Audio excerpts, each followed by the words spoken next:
Dynamic Thought, or The Law of Vibrant Energy. By William Walker Atkinson. Chapter 1. In the Beginning. This book will deal with life. It holds that life is universal, inherent in, and manifests, in different degrees, in every part, particle, phase, aspect, condition, place, or relationship in the world of things that we call the universe. It holds that life manifests in two aspects or forms, which are generally found by us in connection and cooperation with each other, but which are probably an expression of some one thing higher than either. These two aspects or forms, which together make up or produce what we know as life, are 1. Substance or matter, and 2. Mind.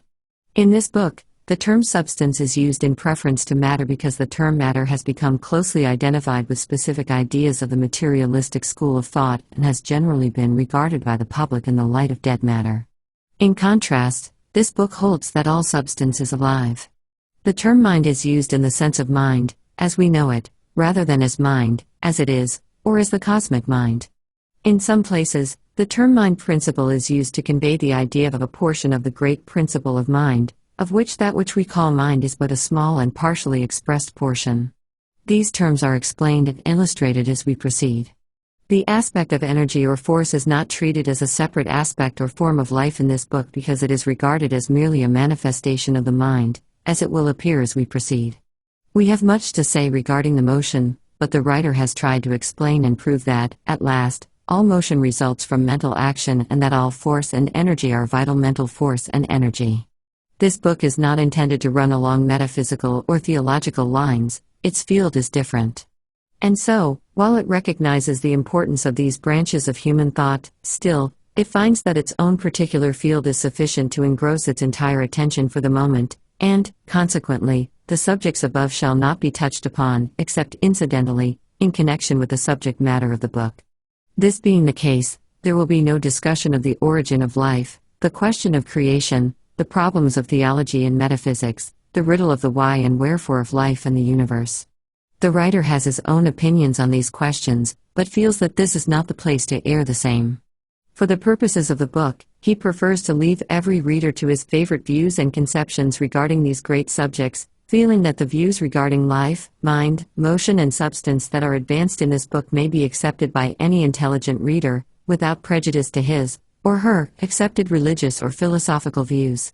The writer sees that something called life exists, he finds it in evidence everywhere.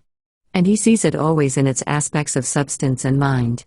And he feels justified in regarding life as always existing in, and manifesting in these aspects, always in conjunction, at least, life as we know it. He finds certain apparent laws of life in operation in the universe to which all life, in all of its aspects, is amenable. And he feels justified in considering these laws constant and, invariable and unchangeable so long as the universe, as it now is, exists.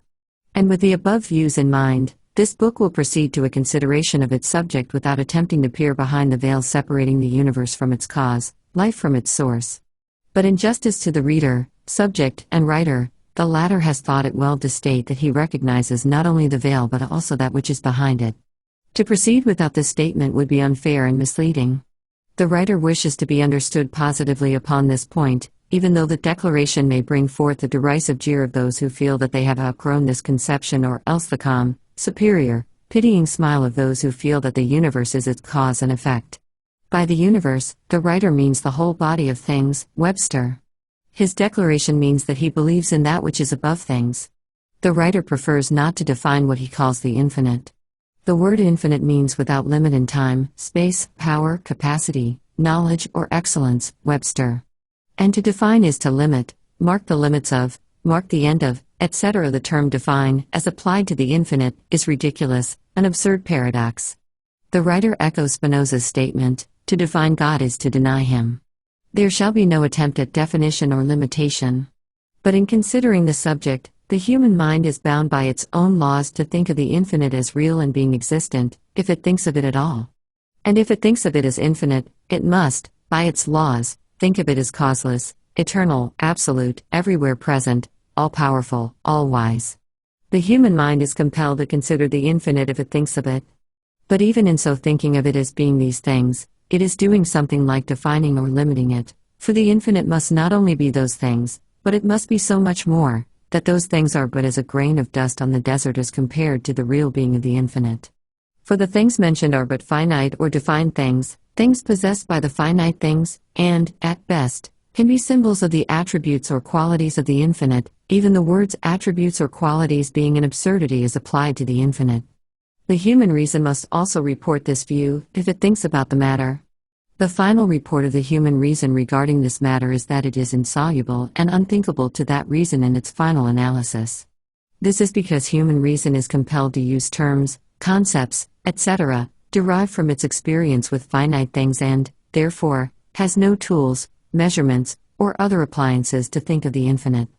All that it can do is to report that it finds that it has limits itself and that it finds beyond those limits that which it cannot define but which it is justified in considering as infinite and superior to all finite conceptions, such as time, space, causation, and thought. The idea of thought being finite, equally with time, space, and causation, is not common. The writer is compelled to place it in that category because it is clearly under the laws of time, space, and cause and effect, and must be considered as finite. The knowledge possessed by the infinite must transcend what we know as the result of mental operations or thinking. Certain fundamental truths seem to have been impressed upon the human intellect, and the reason is compelled to report in addition to that. But analyzing these fundamental truths is futile, and the attempt only leads one into wild speculations.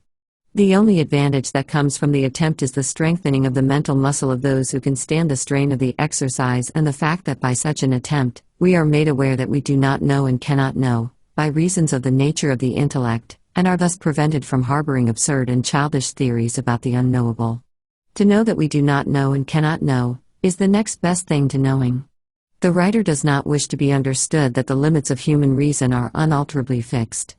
On the contrary, he believes that additional fundamental portions of truth are superimposed upon the race's mind from time to time. And he believes, yes, knows, that there are regions of the mind that give reports higher than those conveyed through the intellect. And he believes that there are phases of knowledge in store for man that will raise him as much higher than his present position as that present position is superior to that of the earthworm. And he believes that there are beings in existence today on planes of life as yet undreamed of by the average man, who far transcend man in power, wisdom, and nature. He believes that man is merely just entering into his kingdom, and does not realize the grandeur of that which is his divine inheritance. It will be as well to mention here that the classification of mind with the aspects of life, in conjunction with substance and motion, does not mean that the ego or man is a material thing. The writer believes that the ego is a transcendent being, partaking in some wonderful way of the essence of the infinite, that it is a soul, immortal. He believes that, as Paul says, we are all children of God, but what we shall be does not yet appear. These matters shall not be discussed in this book, but the writer wishes to clarify himself to prevent misunderstanding. Again, in this respect, he must fly in the face of materialism. But although the writer expresses his belief in the existence of the infinite and bases his philosophy upon that basis, he does not wish to insist upon identifying his conception with that of any other particular conception of the source of life. Nor does he insist upon names or terms in connection with the conception. He has used the term, the infinite, because it seems to be broader than any other of which he could think, but he uses it merely as a name for the unnameable. So, if the reader prefers, he or she may use the terms, God, deity, first cause, principle, unknowable, infinite and eternal energy, the thing in itself, the absolute, or any of the other countless terms used by man in his attempt to name the unnameable, to describe the undescribable, to define the undefinable. And all may retain their ideas, or lack of ideas, regarding the relation of the infinite to their particular religious views or lack of views. The philosophy of this book need not disturb a man's religious belief, nor does it insist upon the man holding any special religious belief. Those are matters entirely for exercising the man's own reason and conscience. And they may retain their own pet philosophy regarding the origin, purposes, or plan of the production and existence of the universe. This book shall not meddle with their metaphysics or philosophy. What is offered herein may be assimilated with the fundamental ideas of nearly every form of religious or philosophical belief, in the nature of an addition rather than a subtraction or division. Its philosophy is constructive rather than destructive. Chapter 2. Things as they are. In our last chapter, we considered the source of all things, which we call the infinite. In this chapter, We shall consider the thing itself, which men call the universe. Note that the word universe is derived from the Latin word unus, meaning one, and versor, meaning to turn, the combined word meaning, literally, one that turns or moves. The Latin words indicate a close meaning, namely, one thing in motion, turning its several aspects, and assuming many changes of appearance. The writer does not intend to touch upon theories of the universe's origin, its purpose, any design in its production or management, or its possible or probable end. These questions do not belong to our subject. Then again, as was said in the last chapter, speculation regarding it is devoid of results and leads to quicksands and bogs of mental reasoning, from which it is difficult to extract oneself. The answer to the riddle of the universe rests with the infinite. But it is different from the case of the manifested universe that is evidenced by our senses. Science is different from metaphysics, and its process and mode of work are along different lines. And much knowledge of things may be obtained from considering it, remembering always that its knowledge is confined to things and not to that which is back of things. And let us consider the universe of things. Material science has held that the universe is composed of two principles, 1, matter, 2, energy or force. Some hold that these two principles really are aspects of the same thing and that there is really but one principle, one aspect of which is shape, form, etc., and called matter, the other a quality manifesting in motion, which quality is called force. Others, the most radical, hold that there is nothing but matter and that force and energy are but a quality, or power, inherent in matter. Others hold that force is the real thing and matter but a form of force. All branches hold to the idea that matter and energy are always found together and cannot be thought of separately. Matter and force are held to be eternal and infinite, so there can be no addition to or subtraction from either. All apparent loss and gain, creation and destruction, is a change of form or mode. God is declared unnecessary, and the universe is held to operate according to certain laws of matter or force, either or both, which are unchangeable and immutable, eternal and always valid. Mind and thought are held to be products of properties of matter or force, one or both, secreted, evolved, or produced in the brain. The soul is relegated to the waste heap and discarded as useless in the new philosophy. Maleshut said thought is a motion of matter, and Olbach, that matter enjoys the power of thinking. Natural laws are sufficient for explaining all phenomena, although ignoring that reason has never before formed the conception of law, without thinking it necessary to think of a lawmaker's power to enforce and administer the law. However, the philosophers hold that it is no more difficult to think of such a law than to try to form an idea of space or eternity, both of which are unthinkable to human reason but admitted as self-evident facts. But notwithstanding this somewhat crude and raw reasoning, material science has accomplished a wonderful work in the world. It has brought to light facts of inestimable value to man in mastering the material world, and in forming correct ideas of the solution to material difficulties. The facts of material science enable the world to cheerfully overlook its theories. Even the theories are rapidly changing, and, as we have stated, some of the most advanced scientists are rapidly reaching the position of the occultists and mystics, bringing with them a mass of facts to back them up, to exhibit to the occultists who dealt with principles rather than with details, or material facts, so far as fundamental theories were concerned. Each is boring his way through the mountain tunnel of the unknown, and both will meet in the center, their lines meeting each other without a variation. But the occultists will call the tunnel center mind, and the scientists will call it matter, but both will speak of the same thing. And the causer of the mountain will probably know that they both are right. But we are speaking of the new school of advanced material science now, not of the old conservative all is matter people who have been left behind. The new school speaks of substance now, instead of matter, and ascribes to substance the properties of matter, energy, and something that they call sensation, by which they mean mind in a crude form, and from which they say mind and soul evolved. This new school of scientists is very different from their predecessors. They are less hidebound and far from being so cocksure. They are seeing matter melting into energy and giving signs of sensation, and they are beginning to feel that, after all, there must be a thing in itself that is the real basis of or the real thing in substance.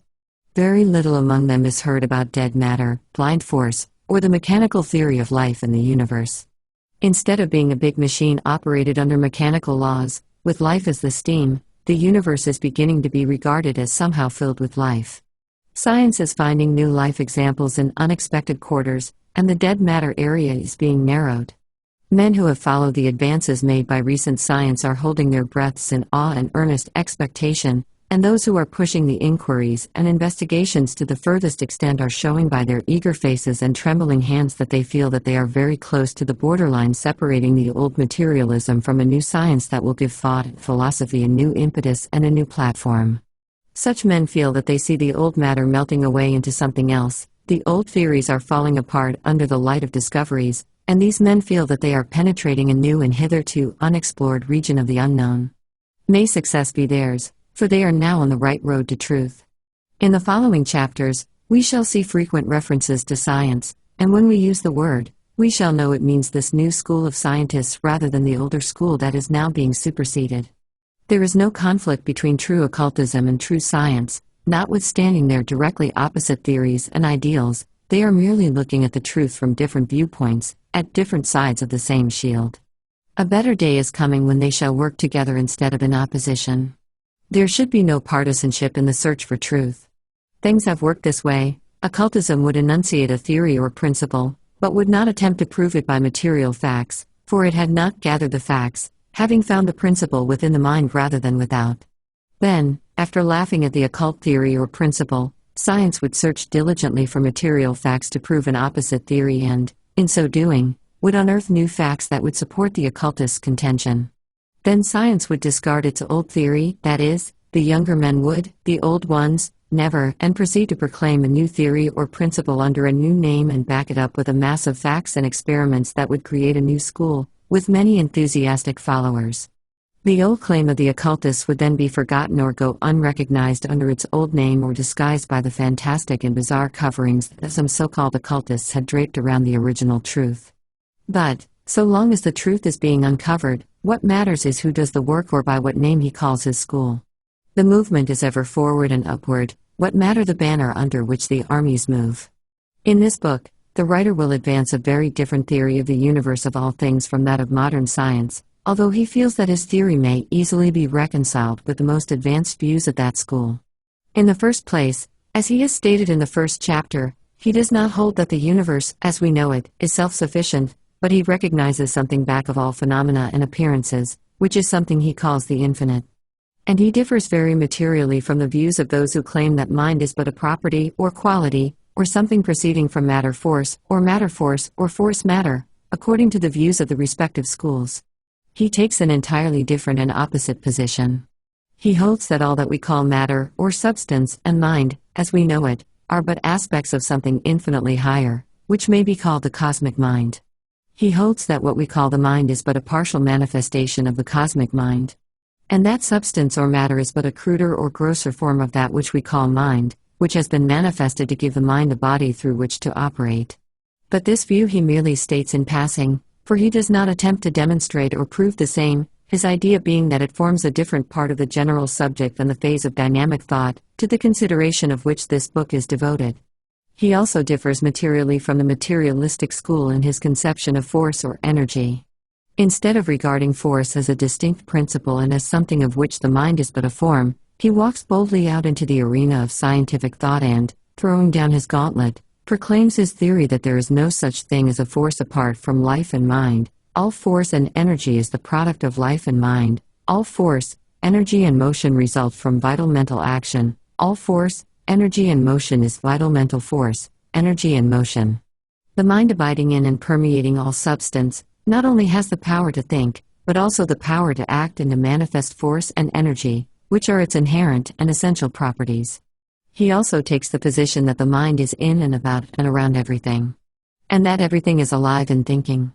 And that there is no such thing as dead matter or blind force, but that all substance, even to the tiniest particle, is permeated with life and mind, and that all force and motion is caused and manifested by the mind. He holds that all forms of force, energy, and motion, from the attraction of the particles of matter and their movements in response to it, up to the attraction of gravitation and the response of the worlds, suns, stars, and planets, to it, are forms of mental energy and force, and action. And that from the tiniest atom or particle, to the greatest sun, all obey this great action of mind, this great force of mind, this great energy of mind, this great power of mind. And upon this rock of truth, he believes it to be, he takes his stand, announces his belief and bids all comers take notice of what he believes to be a germ thought that will grow, develop, and increase so that it will eventually permeate all scientific thought as the years roll along. He calls this theory the theory of dynamic thought. Chapter 3. The Universality of Life and Mind. The writer has deemed it advisable to preface his consideration of mind in itself, as well as of substance and motion, with 2 chapters, the purpose of which will be to demonstrate that mind, in some form or degree, is to be found in connection with all things, and that everything has life, and that mind is an accompaniment of all life. To many, the term mind means only the thinking quality of man, or perhaps of the lower animals, and life the property only of such organic creatures. Therefore, it has been deemed advisable to point out that life and mind are found even in the lowest forms of substance, even in the inorganic world. In this chapter and from now on, the writer shall use the term the mind, etc., to indicate the particular mental principle of the creature or thing, the bit of mind that is segregated from the rest in which each person thinks of his mind, just as he thinks of my body, as distinguished from the universal supply of substance. The term mind will be used in its universal sense. The writer intends to use Elmer Gates' term, mentation, in the sense of effort, action, or effect, in or of the mind, in short, mental process. The word is useful, and when one has learned to use it, he will prefer it to the more complicated terms. Remember, then, please, mentation means mental process. Mentation includes that which we call thought, as well as some more elementary forms of mental process that we are not in the habit of dignifying by the term thought, which later we usually reserve for mental processes of a higher order. So, then, the mind is the something of which one's particular mind is composed. The mind is possessed by one, by and through which he thinks. Mentation is a mental process, and thought is an advanced kind of mentation. At least, the said words will be employed in this book from now on. In this chapter, you are asked to consider that life is universal, that everything is alive, that mind and mentation are attributes of life, and that, consequently, everything has a mind and can express a degree of mentation. Forms of life, as we know them, are always seen as possessing 2 aspects: 1, body, substance, and 2, mentation, mind. The 2 aspects are always found in combination. There may be living creatures who occupy bodies of so fine a form of substance as to be invisible to the human senses, but their bodies would be substance just as much as the body of the granite rock. And, to think, these beings would need to have a material corresponding to the brain, though it is finer in quality than the rarest gas, vapor, of electric wave. Nobody, without mentation, no mentation without a body. This last is the invariable law of the world of things. And not but the infinite, that which is above things, can be exempt from that law. To grasp the idea of the universality of mind, let us go back to the elementary forms of things and, step by step, see how mentation manifests itself in every point on the scale from mineral to man, using bodies ranging from the hardest rock to that finest form of known substance, the brain of man. As mind advances in the scale of evolution creates its working instrument, the body, including the brain and shapes, and molds it to admit of the fullest possible expression of mentation possible at that stage. Mind is the molder, body, and brain that is molded. And inclination, desire, and will are the motive powers leading to gradual unfoldment, the impelling cause being the craving for satisfaction. We shall make our journey backward, and ignoring beings higher in the scale, we shall start with man. Leaving out of the consideration, for the moment, the fact of the existence of the ego, or spirit of man, which is higher than body or mind, and considering the mind of man, rather than the man himself, we have our starting point on the downward journey of investigation. We need not devote much attention to considering man's mind at this stage, although we shall have much to do with it later.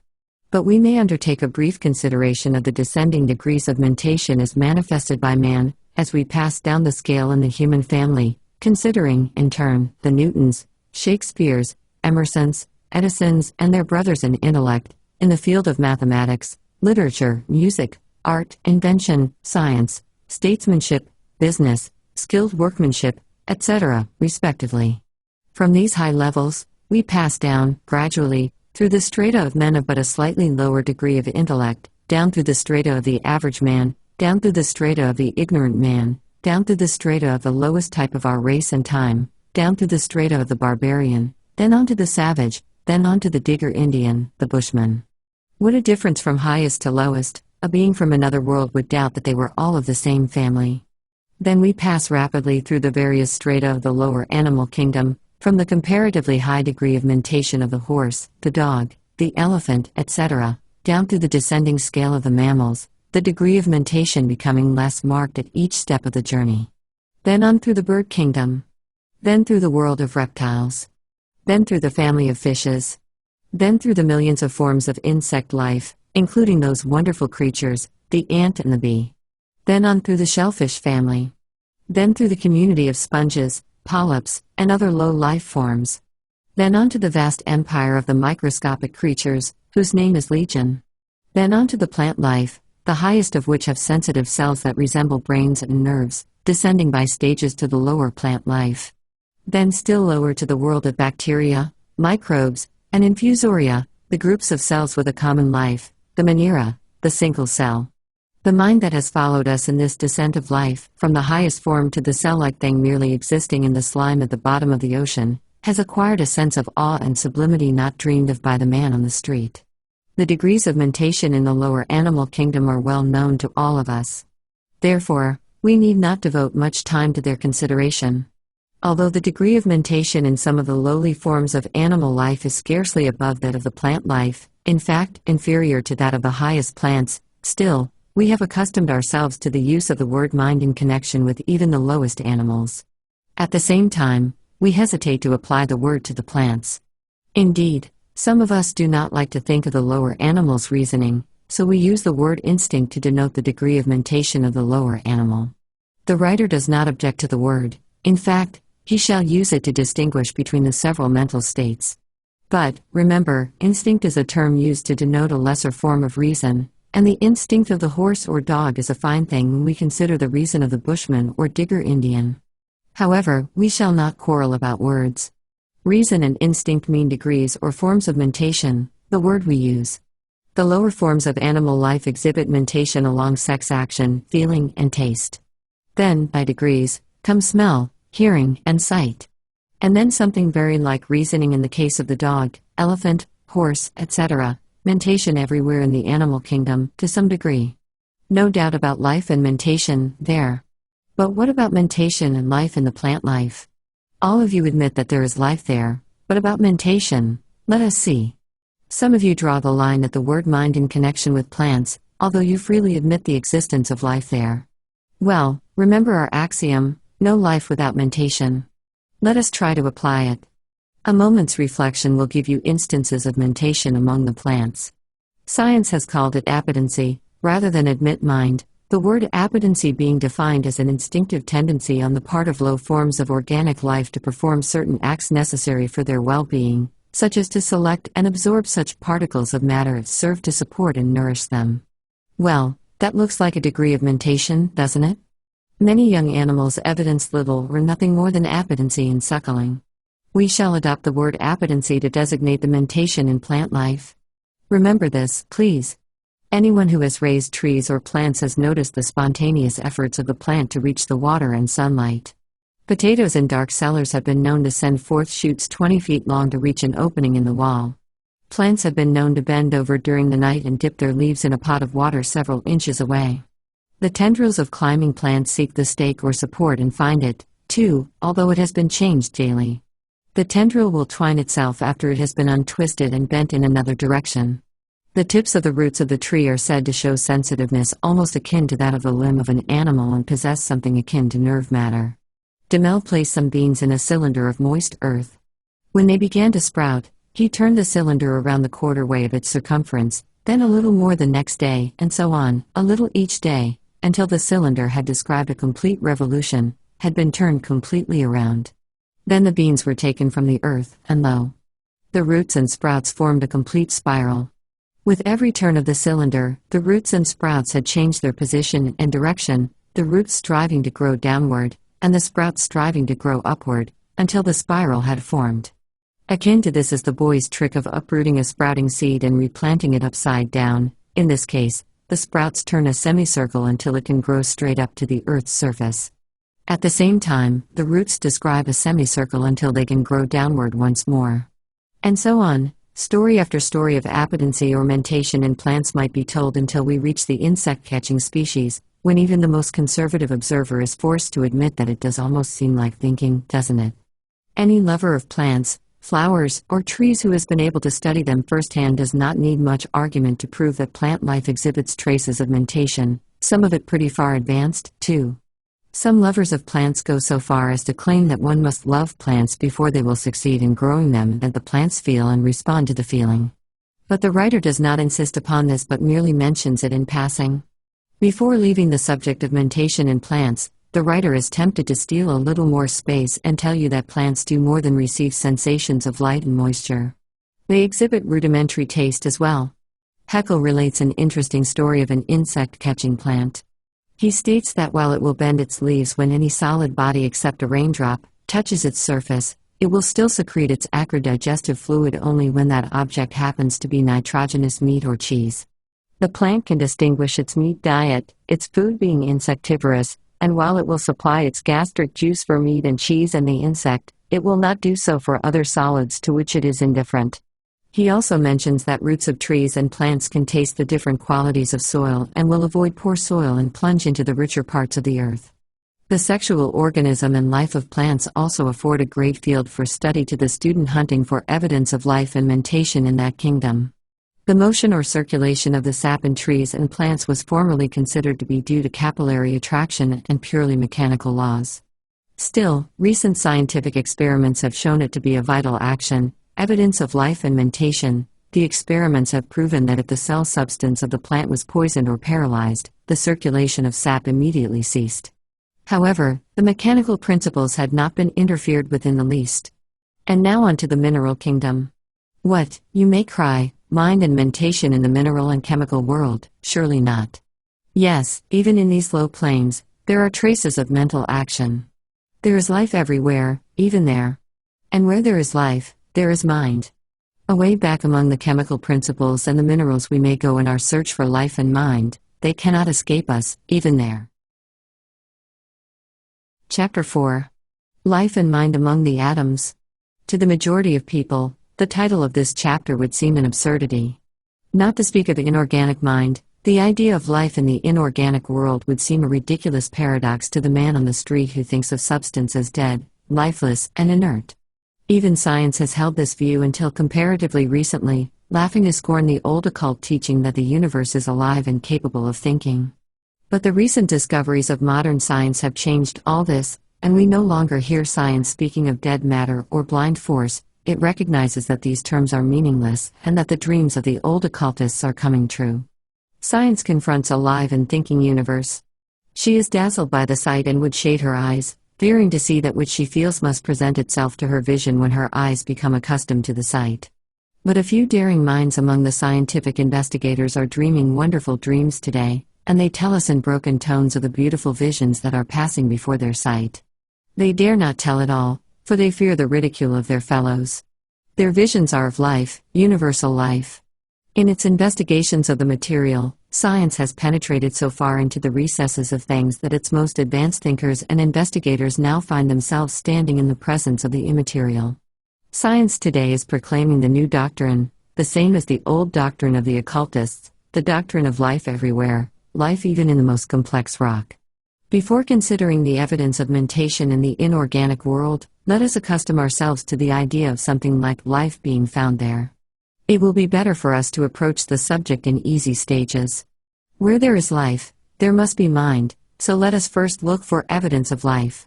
The man on the street would require something more tangible than scientific explanations of sensation, attraction, etc. What can we offer him as an illustration? Let us see. Suppose we call the man's attention to the fact that metals get tired after considerable work without periods of rest. Science calls this the fatigue of elasticity. When the metals are given rest, they recuperate and regain their former elasticity and health.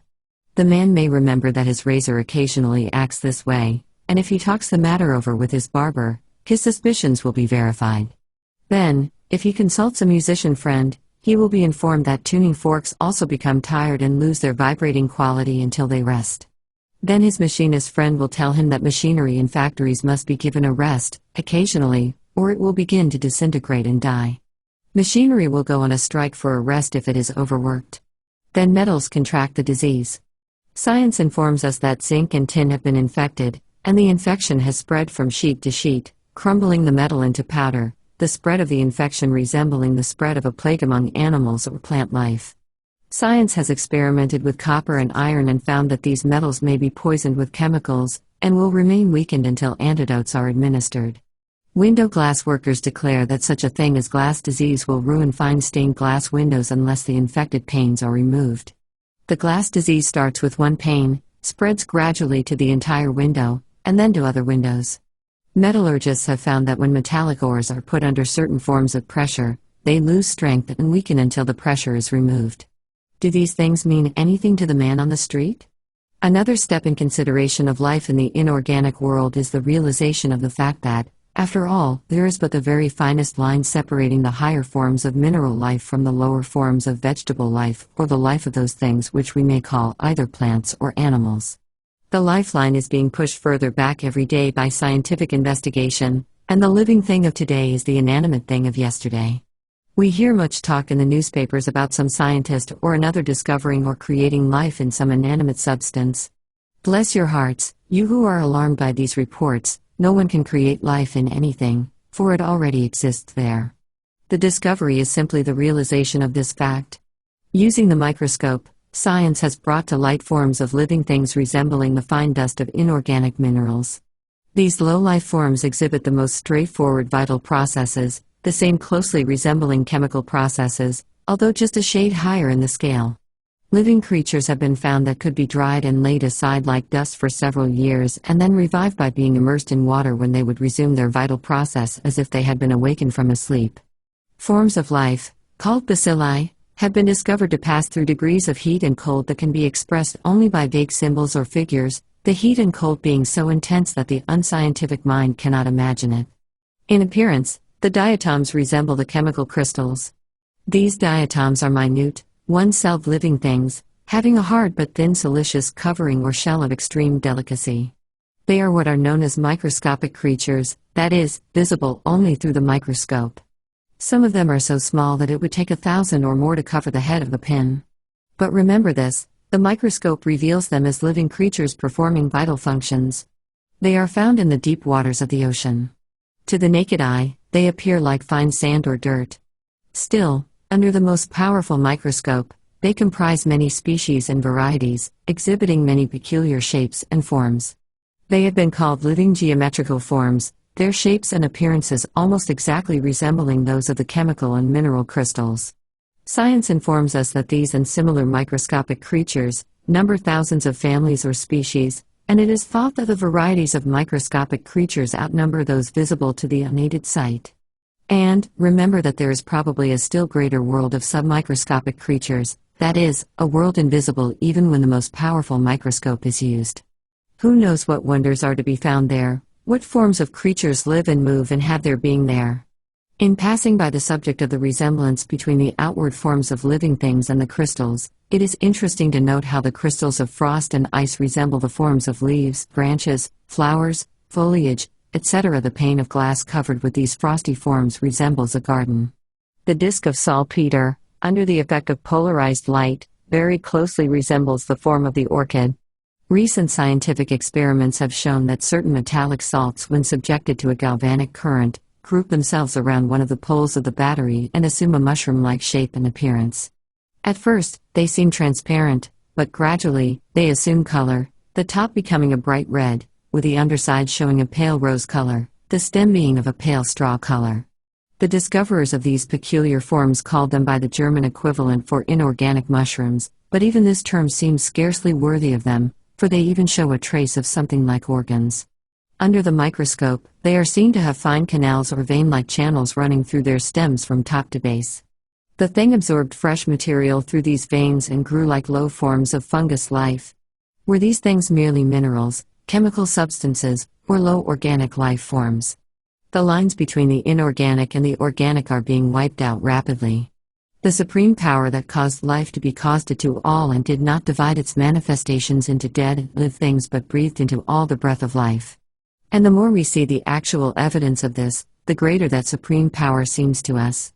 A very low form of living creatures called the Menera is held by science to be one of the strands of the connecting link between the organic and inorganic worlds. The Menera are the lowest and simplest form, at least so far known, of organic life. They may be said to be organic creatures without organs, being but little more than simple cells, tiny globules of plasm surrounded by a thin membrane, their sole vital function being the absorption of nourishment through the pores of their covering, just as a piece of chalk would absorb water, and the consequent conversion of the nourishment into material for growth, the whole process resembling chemical action. The Monera reproduce their kind simply by cleavage or separation of the substance of the mother cell into two, and so on, being little more than the growth of crystals. The Monera are everywhere recognized, without question, as living creatures, but they exhibit merely a trace more of life than do certain forms of crystals. The difficulty in considering crystals as living things is partially due to the outward form and substance, which are so different from the form and substance of the higher living things. But we have seen that the diatoms took on shapes of crystals and that the outer shell or covering was similar to silica, a mineral, the inner substance being but a tiny speck of plasm, similar to that of the substance of a plant cell. And then we may look to the tiny bit of chalk dust, which was once the skeleton form of a living creature. The same is true of coral. In the very low forms of life, the skeleton, or form, is the thing most apparent, the plasm of the living substance being still smaller and less apparent.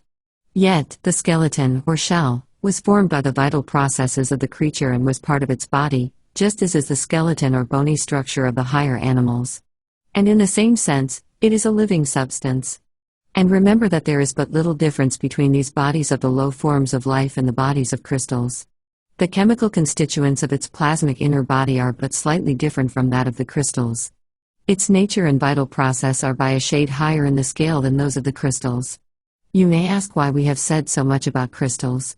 The reason is just this: science has begun to think of crystals as semi-living things, and its most advanced investigators and thinkers go further and assert that the crystals are alive. Crystallization is evidence of life process.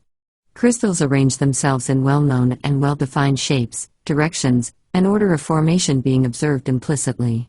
Each crystal follows the laws and habits of its kind, just as do plants and animals. Its lines of crystallization are mathematically perfect and according to the laws of its being. Not only this, but some substances have a range of 6 or 7 different forms of crystal forms possible to them.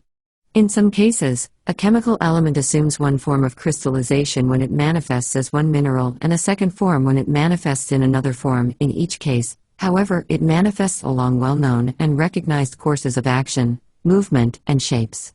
Crystals may be killed by a strong electrical discharge, that is, they are so affected that they disintegrate, their atoms separating to form new combinations, just as is the case with the bodies of higher forms of life. Some scientists have gone so far as to claim that they had discovered something akin to rudimentary sex action in certain crystals, resembling the sex process of the lowest plant life. But this has not, as yet, been positively established, although it seems probable and reasonable. A recent writer in one of the magazines has said crystallization, as we are to learn now, is not a mere mechanical grouping of dead atoms. It is a birth. This may seem mere scientific poetry until the process of crystallization is carefully studied, when it will be seen to give evidence, not only of something like vital and mental action but also something very much like the reproductive functioning of the lower forms of life. There is an assimilation of material to build up the crystal in the first place, just as an animal assimilates matter to build up its shell, or a tree to form its bark. The form of the crystal is truly its body, and behind and in that body, there is something at work that is not the body but which is forming it. Later on, that crystal increases in size and then begins to separate into two, throwing off a smaller crystal identical in form to the parent crystal. This manner of reproduction is almost identical to the process of reproduction in the lower forms of life, which consist merely of the separation of the parent form into two and the throwing off of the offspring. The principal difference between the growth of crystals and of the Monera is that the crystals grow by absorbing fresh matter and attaching it to their outer surface, while the Monera grow by absorbing fresh material and growing outwardly from within. But this may be accounted for by the difference in the density of their bodies, the crystal being very solid, while the Monera is like a thin jelly. If the crystal had a soft interior, it could grow like the Monera or diatom, but then it would be a diatom.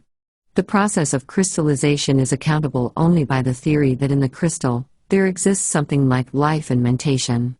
There is something more than mere mechanical motion or blind chance at work here. Does not the process of crystallization look like a rudimentary purposive action?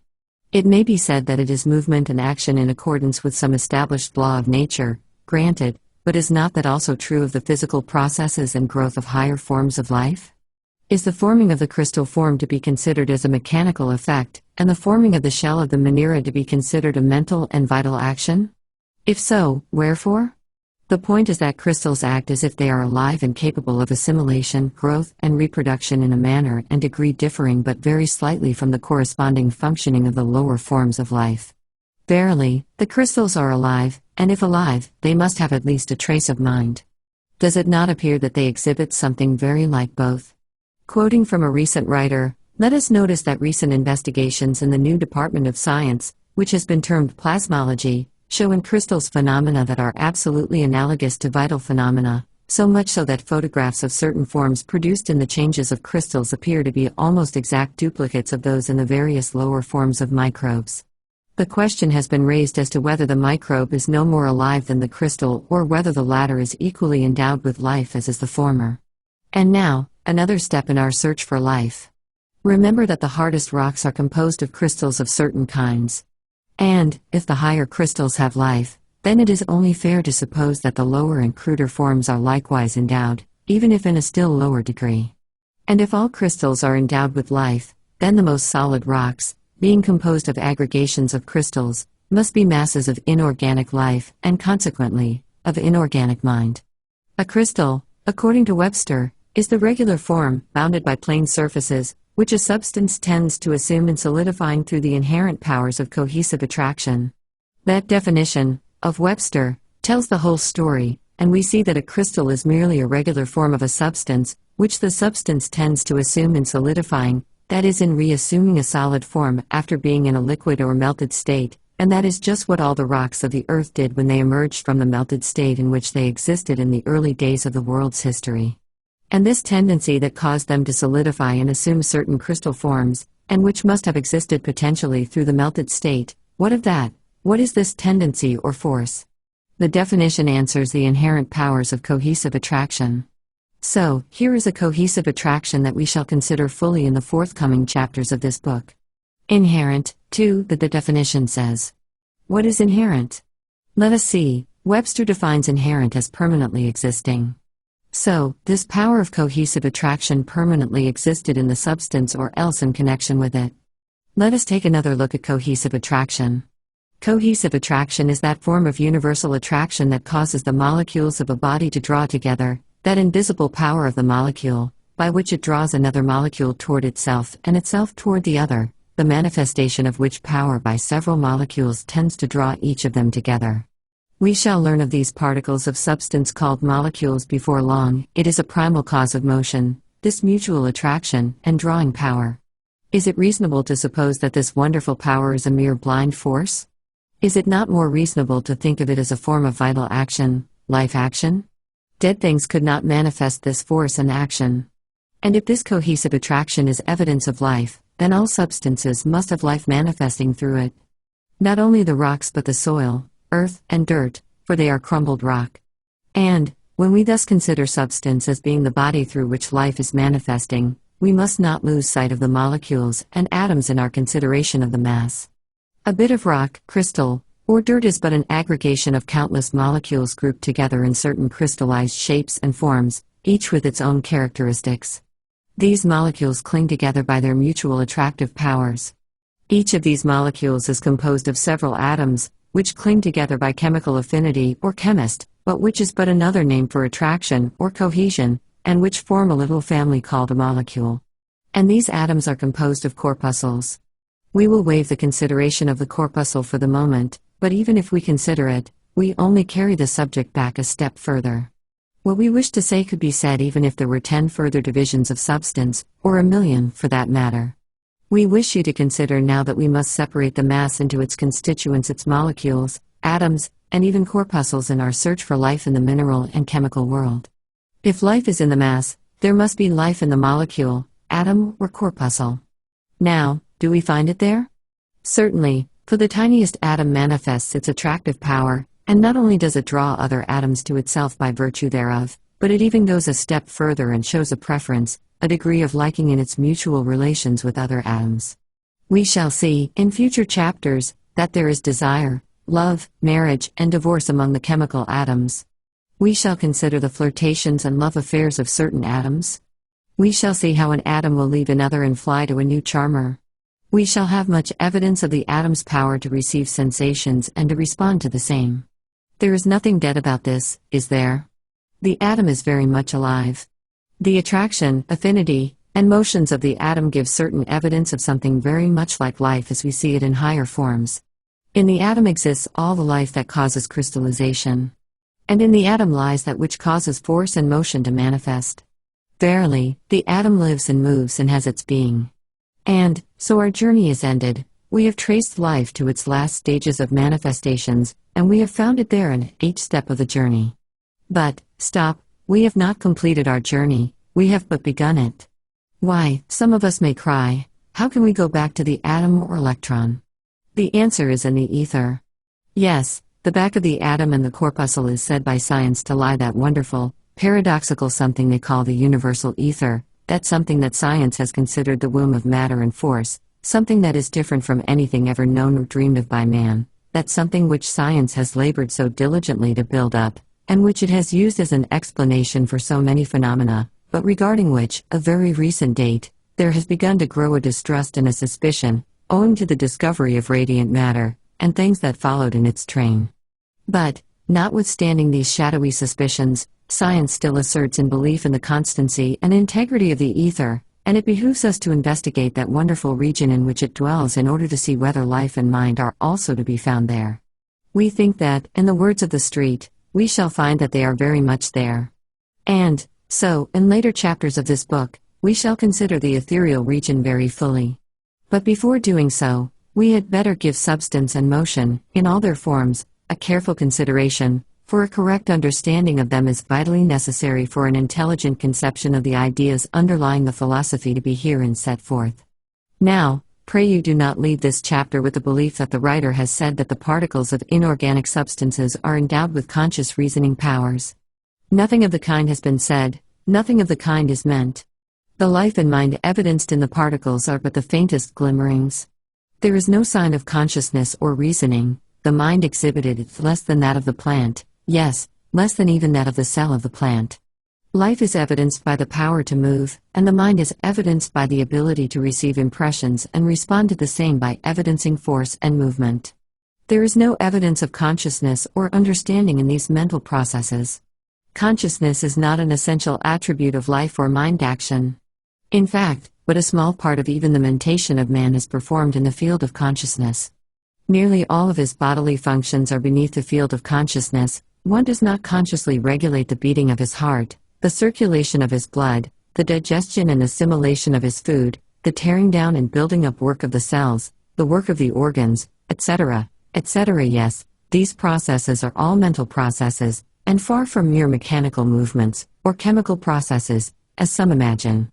Let the spark of life leave the body, and the processes stop, although all the chemicals are still there, and the mechanical movements might go on unhindered.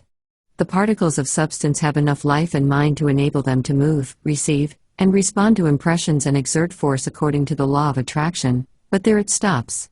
The crystals show signs of something like taking nourishment, but the real taking of food may be said to commence with the manera.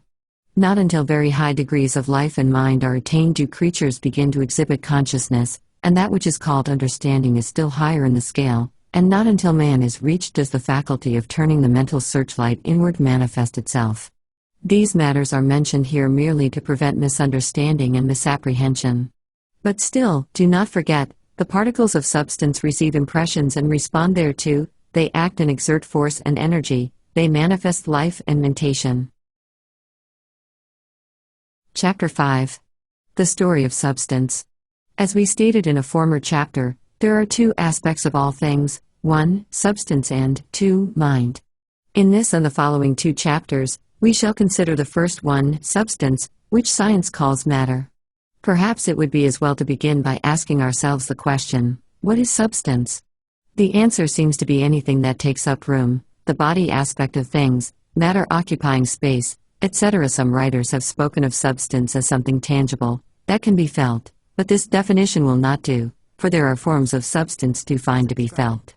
And so, perhaps the definition of the body of things is as good as any, taken in connection with the thought that it takes up room. Science divides substance, which it calls matter, into 4 general classes. 1. Solid matter, which is substance, the parts of which closely adhere and resist impression, such as stone, wood, flesh, etc., the degrees of solidity varying greatly, and sometimes shading into the next class, which is called 2. Liquid matter, which may be described as substance, the parts of which have a free motion among themselves, and easily yield to impression, such as water, molasses, etc., the degree of fluidity ranging from some liquids that flow very slowly, such as hot pitch, up to others that flow very freely, such as water, wine, etc., the property of fluidity being also shared by the next higher class, which is called 3. Aeriform matter, which is substance in the form of elastic fluid, such as air, gas, vapor, etc., and 4. Radiant matter, which is of recent recognition, and which is an ultra-gaseous form of substance, utterly unlike anything ever before known, consisting of the tiniest particles of corpuscles of substance finer and more subtle than the rarest form of atomic substance known to science. The 3 classes are well represented by 1. Earth, solid; 2. Water, liquid; 3. Air, aeriform; 4. The corpuscles or electrons, or particles of an electrified substance, first noticed in connection with the X-rays, radium, etc. But it must be remembered that these 4 classes of substance are not fixed or permanent. On the contrary, they are changeable either under pressure when subjected to heat, or under the influence of electricity, etc. In fact, the word condition is more applicable than the term class. The condition or class of a particle or substance may be changed into another class or condition by the application of the agencies above named. The same substance may exist in 2 or 3 classes under different circumstances. Solids may be changed into liquids, and liquids into gases, and vice versa. Metals may be melted, then changed into gas, according to the degree of heat applied. Liquids may be changed into vapor by the application of heat or into solids by the withdrawal of heat. For example, we may turn to water, which is a solid in the condition of ice, a liquid in the condition of water, and steam in the condition of vapor. Quicksilver is a metal in a liquid condition at our ordinary temperature but becomes a solid when subjected to a very low degree of temperature and may be transformed into a gas under a high degree of heat. Air is a vapor in our ordinary temperature but has been transformed into liquid air under tremendous pressure, which produced a very low degree of temperature, and, theoretically, it may be transformed into a solid under a sufficiently low degree of temperature. However, so far, science has not been able to produce a degree of cold sufficient to freeze the liquid air. It is all a matter of freezing, melting, and evaporating in all forms of substance, and any substance, at least theoretically, can be subjected to any of the 3 conditions just named and manifested in the respective conditions of solid, liquid, and aeriform. This may actually be accomplished with the majority of substances at this time, although in some instances, we are not able to produce a sufficiently high temperature to melt and evaporate certain solid substances, on the one hand, or a sufficiently low degree of temperature to liquefy or freeze solid certain vapors. But the intense heat of the center of the Earth is able to melt rocks and show them as liquid lava flowing from volcanoes, and science teaches that the solid substance of the Earth, and other planets, suns, etc., existed in the shape of vapor at one time, and would again take on that condition in case of a collision with another great body, which converts motion into intense heat that would first melt, and then vaporize every solid particle of which the Earth is composed. If the sun's heat were completely to die out, the cold would be so intense that the air around the Earth, and all the gases and vapors, would be frozen to solids. In physics, the term gas is generally applied to a substance that is aeriform at our ordinary temperature but which may be liquefied at a low temperature. The term vapor is generally applied to the aeriform condition of substances that are solid or liquid in our ordinary temperatures, but which may be evaporated by heat, and thus transformed into an aeriform condition, resuming their original form upon cooling. These terms, however, are technical, and practically, there is no difference between a gas and a vapor. In the above statements regarding the possibility of transforming each of the several forms of substance into other forms, the reference has been applied only to the 3 better-known forms, i.e., solid, liquid, and aeriform. The 4th form or state of a substance, known as radiant matter, is of too recent discovery to admit of its properties being accurately observed. However, the best and latest opinion of science is that it constitutes what may be called primal matter, that is, substance from which all other forms, states, kinds, and varieties of substance arise, the stuff from which they are manufactured. Science seems to be discarding the ether theory of the origin of matter in favor of this primal matter. Physical science divides substances into masses, molecules, and atoms, that is, the old physical science did, but the later investigators now see that even the atom may be subdivided. But the old terms may as well be used, at least for the time being. Let us consider these divisions. A mass is a quantity of substance considered as a whole but composed of a collection or combination of parts, molecules. A mass is a lump of coal, a piece of iron, a portion of meat, or even a drop of water. The only requisite for a mass is that it contains two or more parts or molecules. Therefore, a mass is a collection or combination of two or more molecules, considered as a whole. A molecule is the physical unit of substance, or, in other words, the smallest part of any substance that can exist by itself and remain that particular kind of substance.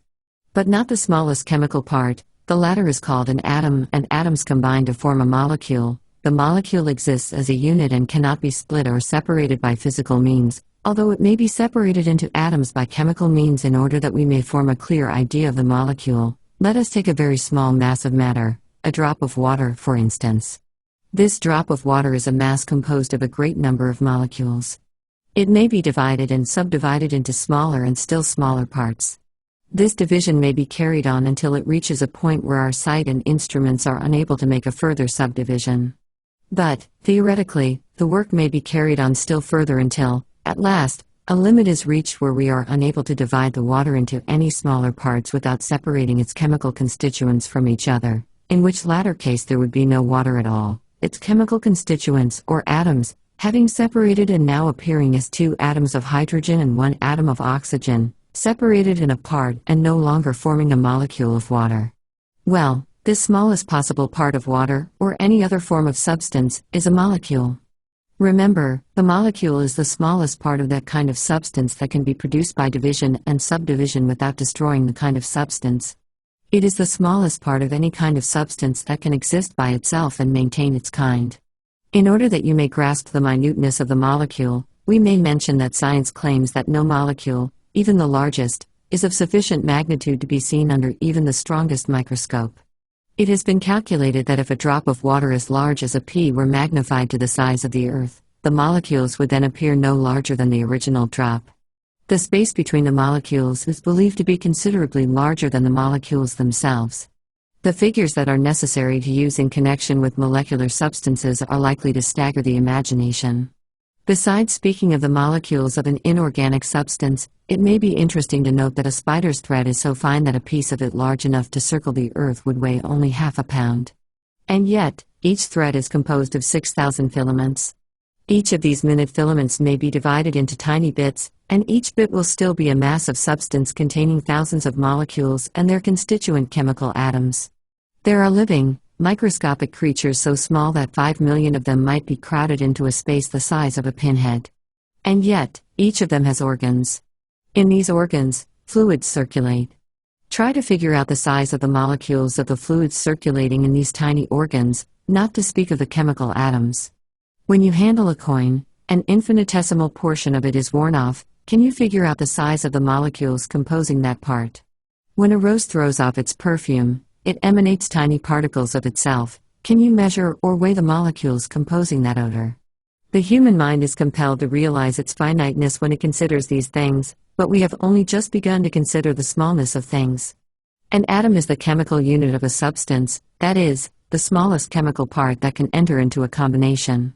It has been considered indivisible, that is, incapable of further subdivision. That is, it has been so considered until very recently, but the latest discoveries have exploded this idea and shown that the atom is composed of certain things, as we shall see later. Still, we may use the atom as a very good unit of measurement, for it still represents the unit of chemical substance, just as the molecule is the unit of physical substance. Let us give you a few examples so you may understand the difference between molecules and atoms, physical and chemical units. Take a molecule of water, the physical unit, you remember. When it is chemically separated or analyzed, it contains 2 atoms of hydrogen and 1 atom of oxygen, both chemical units, remember, which, when united and combined, form water, but which, when separated, are simple atoms of certain chemical gases. The proportion in water is always the same, 2 of hydrogen and 1 of oxygen. This is the only partnership that will form water. The molecule of table salt contains 1 atom of sodium and 1 of chlorine. The molecule of air contains 5 chemical gases, of which nitrogen and oxygen are the principal ones, the proportion being about 3 parts of nitrogen to 1 of oxygen. Some molecules are far more complex. For instance, the molecule of sugar is composed of 45 chemical atoms and sulfuric acid of 7. An atom is estimated at 1/250,000,000,000th of an inch in diameter. But this is not all. The recent discoveries of science have shattered the old theory of the finality and ultimateness of the atom. The atom of hydrogen was formerly considered to be the refinement of substance, the ultimate atom, the smallest and finest atom possible or known, the last thing that could be imagined about substance. Some even went so far as to declare that the atom of hydrogen was the ultimate element, that is, the element out of which all other atoms were made, the mother of atoms, the origin of the substance. It was supposed that all other atoms of matter were composed of a varying number of hydrogen atoms, which themselves were vortex rings in the ether, and that analysis could go no further. Science rested on its oars and pronounced the work of a century completed. But alas! No sooner was this position reached than the discovery of radiant matter and the formulation of the corpuscle theory brought down the whole theoretical structure, and science was compelled to take up the hunt again and to probe further into the inner recesses of things for the ultimate thing. But nevertheless, atoms still exist, although their finality is no longer urged. The facts remain, although the theory has fallen. Let us see about this latest theory, the corpuscle or electron theory. The discovery of radiant matter and the investigation of the late discovery of radium have led to the further discovery that each atom, instead of being a thing in itself, is a little mass containing numerous other things called corpuscles, or electrons, because electrified.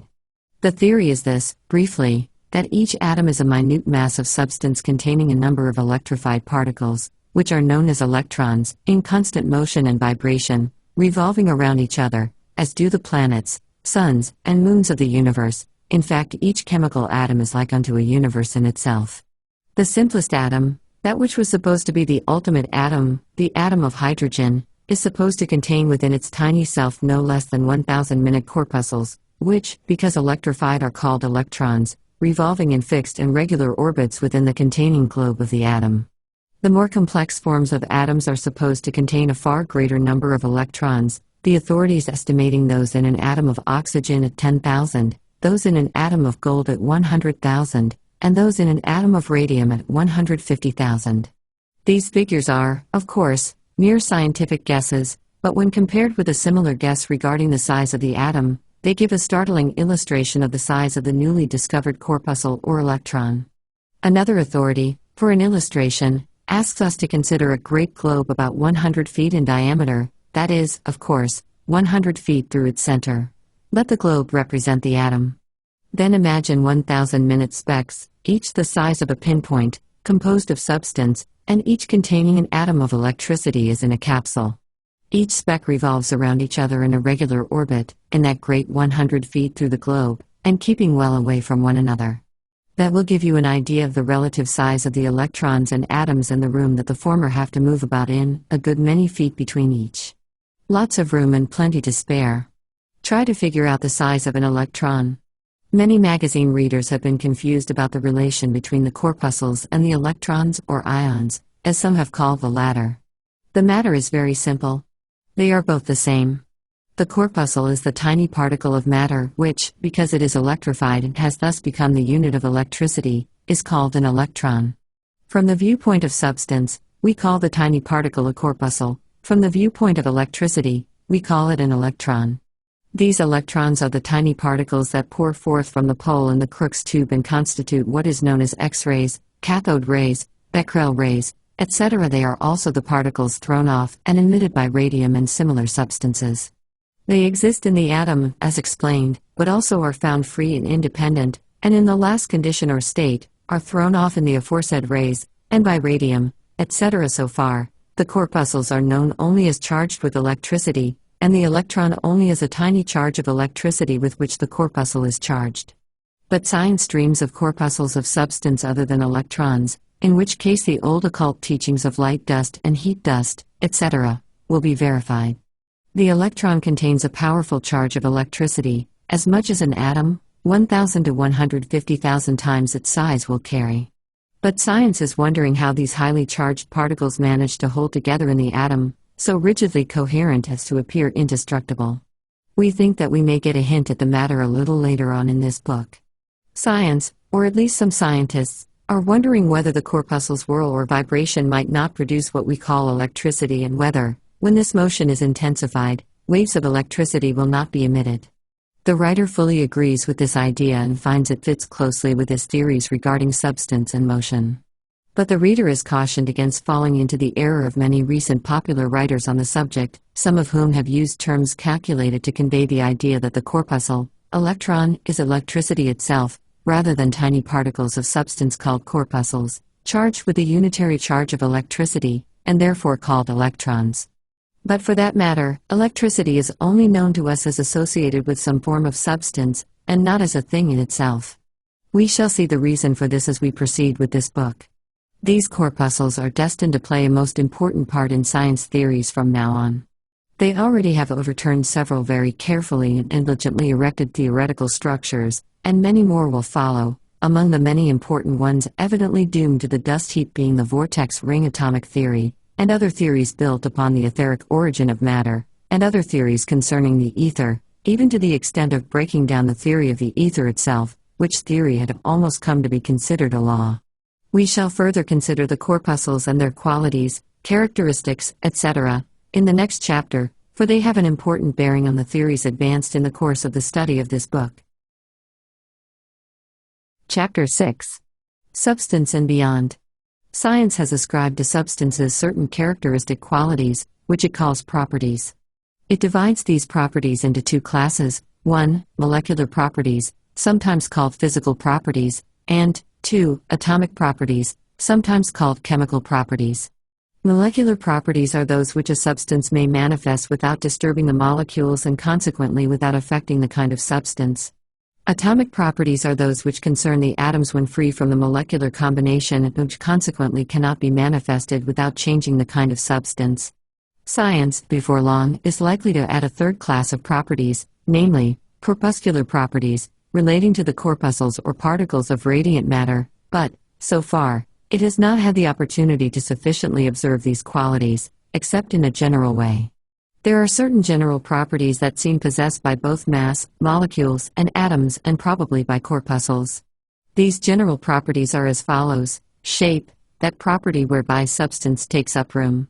This property manifests in three directions, called dimensions of space, namely, length, breadth, and thickness. Weight, that property whereby substance responds to gravity. Weight is simply the measure of the attraction.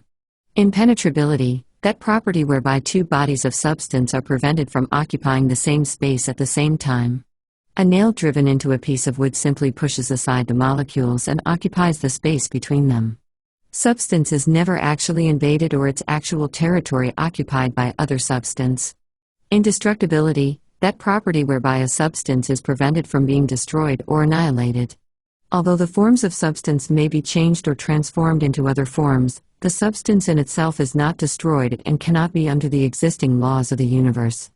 Mobility, that property whereby substance responds to imparted motion. We shall notice this property in our consideration of the motion. In addition to the motion of the mass and the movements of molecules and atoms in response to its attraction, there is another form of motion constantly going on without reference to the attraction or impressed motion of the mass. The molecules of all bodies are always in a state of rapid motion called vibration. In solids, this vibration is short, being restrained by the close cohesive position of the molecules. But in liquids, the molecules being further separated, the vibration is far more rapid and they move around and slide over each other with comparatively little resistance. In gases and vapors, the molecules have a splendid field for motion and consequently vibrate in wide fields and orbits and dash around with the greatest velocity. The atoms also are believed to vibrate rapidly in accordance with their own laws of vibration. The corpuscles are believed to excel the last two mentioned particles in intensity, rapidity, and complexity of their vibrations, as we shall see a little later on in the book. All substance is in constant motion and vibration. There is no rest in substance. Inertia, that property whereby substance may not move unless in response to the imparted motion, nor terminate its motion when it is once imparted, except in response to some other manifestation of impressed force. Science holds that this impressed force or imparted motion must come from without, but the writer holds that force may also be expressed from within, as may be seen by reference to subsequent chapters of this book. Attraction, that property whereby particles or bodies of substance, 1. Draw other particles or bodies toward themselves, 2. Move toward other particles or bodies, or 3. Are mutually drawn together. This property manifests in 4 forms, generally referred to as separate and distinct from each other, but which the writer believes to be but forms of the same attractive power, and which he believes to be a mental process, at the last analysis, a revolutionary claim, which will be supported by argument in later chapters of the book. These 3 forms of attraction are known as 1. Gravitation, 2. Cohesion, 3. Adhesion, and 4. Chemical affinity or chemist. We are invited to consider them briefly. At this point, further investigation is being reserved for our chapters on motion and dynamic thought. Gravity, this term is usually applied to the attraction between masses of substance, such as the Sun, the Earth, and masses of substance on or about the Earth's surface. However, Newton, who discovered the facts of gravitation, states the law as follows: every particle of matter in the universe attracts every other particle. Cohesion, this term is used to indicate the attraction between molecules by which they are combined into masses or bodies. Cohesion causes the molecules to unite and cling together, thus forming the mass. Adhesion, this term is used to indicate the attraction between masses, which causes them to stick together without a cohesion of their molecules. Adhesion operates through the adjacent surfaces of the 2 masses. It may be considered as a lesser form of cohesion. Chemical affinity, sometimes called chemism or atomic attraction, this term is used to indicate the attraction between the atoms, by which they combine, unite and cling together, forming the molecule. Science has before it the task of naming and classifying the attraction between the corpuscles, by which they combine and form the atom. But whatever the name, it will be seen that it represents but another manifestation of attraction. Arising from molecular attraction, or cohesion, are several properties peculiar to masses having molecules and resulting from the tendency of the latter to resist separation. We had better consider them briefly in order to understand the power of molecular attraction and its incidence. Porosity, that property indicating the distances observed by the molecules in their relation to each other, which varies in different kinds of substances. All substance is more or less porous, that is, has more or less space existing between the molecules. The degree depends upon the closeness. Compressibility and expansibility, sometimes mentioned as properties, are but results of porosity. Elasticity, that property whereby bodies resume their original size and form after having been compressed, expanded, or bent. The result is caused by the inclination of the molecules to resume their original positions. What is sometimes called plasticity is merely the reverse of elasticity and denotes a limited degree of the latter.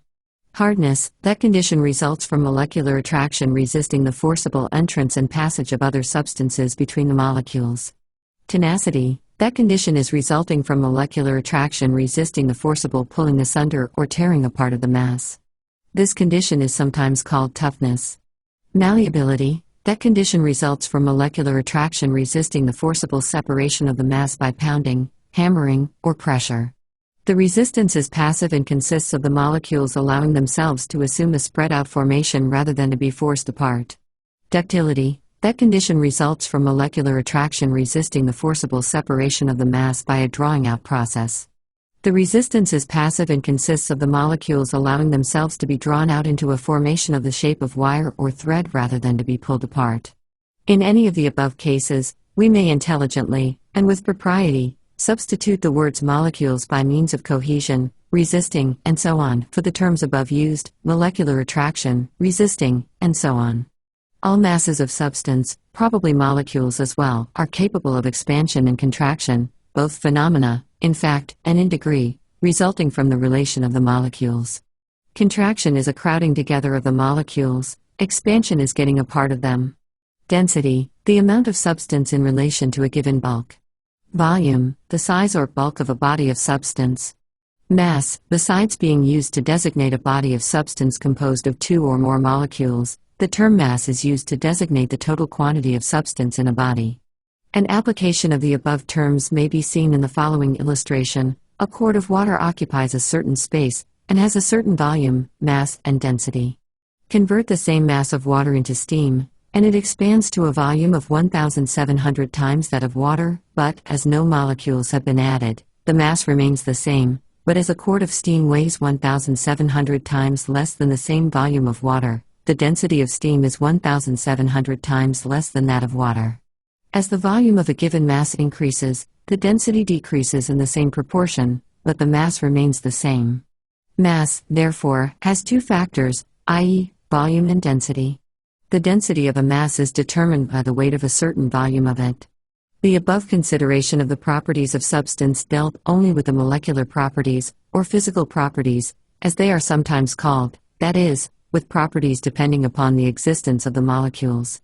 When we consider the molecules as being composed of atoms, and when we consider the processes whereby these molecules are built up or broken down through the separation of atoms, we come to the subject of atomic properties, or chemical properties, as they are often called. The atomic properties of a substance consist principally in the power and manifestation of motion, in the direction of combination, separation, and the complex motions resulting from the same. This motion is manifested by reason of atomic attraction, sometimes called chemical affinity, which we shall consider a little later in the chapter. Atomic principles, as mentioned above, are best illustrated by a reference to chemical changes, and we shall now examine the same. The better way to consider chemical changes is by comparing them with physical changes or changes in the molecules. Some physical changes in substance are brought about by heat, which tends to separate the molecules, or rather to allow them to spread out away from each other, so long as the high temperature is maintained, the degree of their nearness being influenced by temperature. Other physical changes are produced by outside forces separating the molecules to such an extent, to such a distance, that their cohesive force is lost, and the solid matter is said to be broken or even reduced to dust. Other physical changes are brought about by electricity, causing the molecules to separate and disintegrate. Chemical changes, as distinguished from physical changes, do not involve or deal with molecules, the action being solely upon the atoms of which the molecules are composed. Physical changes separate molecules from each other, while chemical changes destroy and break up the molecule so that its identity is forever lost, its atoms thereafter either existing free from combinations or else recombining with other atoms and forming new combinations. Chemical changes are occasioned by either physical or chemical agencies. The physical agencies generally employed are heat, electricity, light, pressure, percussion, and so on. The principle of chemical changes is that the atoms are possessed of and subject to what is called atomic attraction or chemical affinity, which may be defined as an attraction or love existing in varying degrees between atoms. This affinity causes atoms of one element to seek out and ally themselves with atoms of another element, the element of choice or preference being strikingly in evidence. Atoms of different elements form marriages and cling together in harmony until, perchance, by some physical or chemical agency, the molecule is brought in sufficiently close connection with another molecule composed of different elemental atoms when, alas, one of the atoms of our molecule finds that it has a greater affinity for some other elemental atom in the second molecule, and lo, it flies away, leaving its first partner and seeking a new charmer. Divorce and remarriage are common things in the world of atoms. In fact, chemistry is based upon these qualities. Physical and chemical changes gradually transform solid rock into earth or soil. Disintegration, by the action of changes in temperature, rains and atmospheric influences, and other physical changes, have slowly worn down the rocks into dirt, gravel, clay, loam, and so on.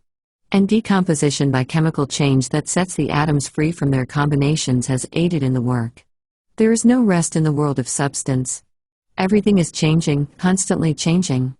Old forms give way to new, and these, grown old while being born, are, in turn, replaced by still newer, and on endlessly. Nothing persists but change. And yet nothing is destroyed, although countless forms and shapes have succeeded each other. The substance is always there, undisturbed and unaffected by the varieties of forms it is compelled to undergo. Masses may change, and do change. Molecules may change, and do change.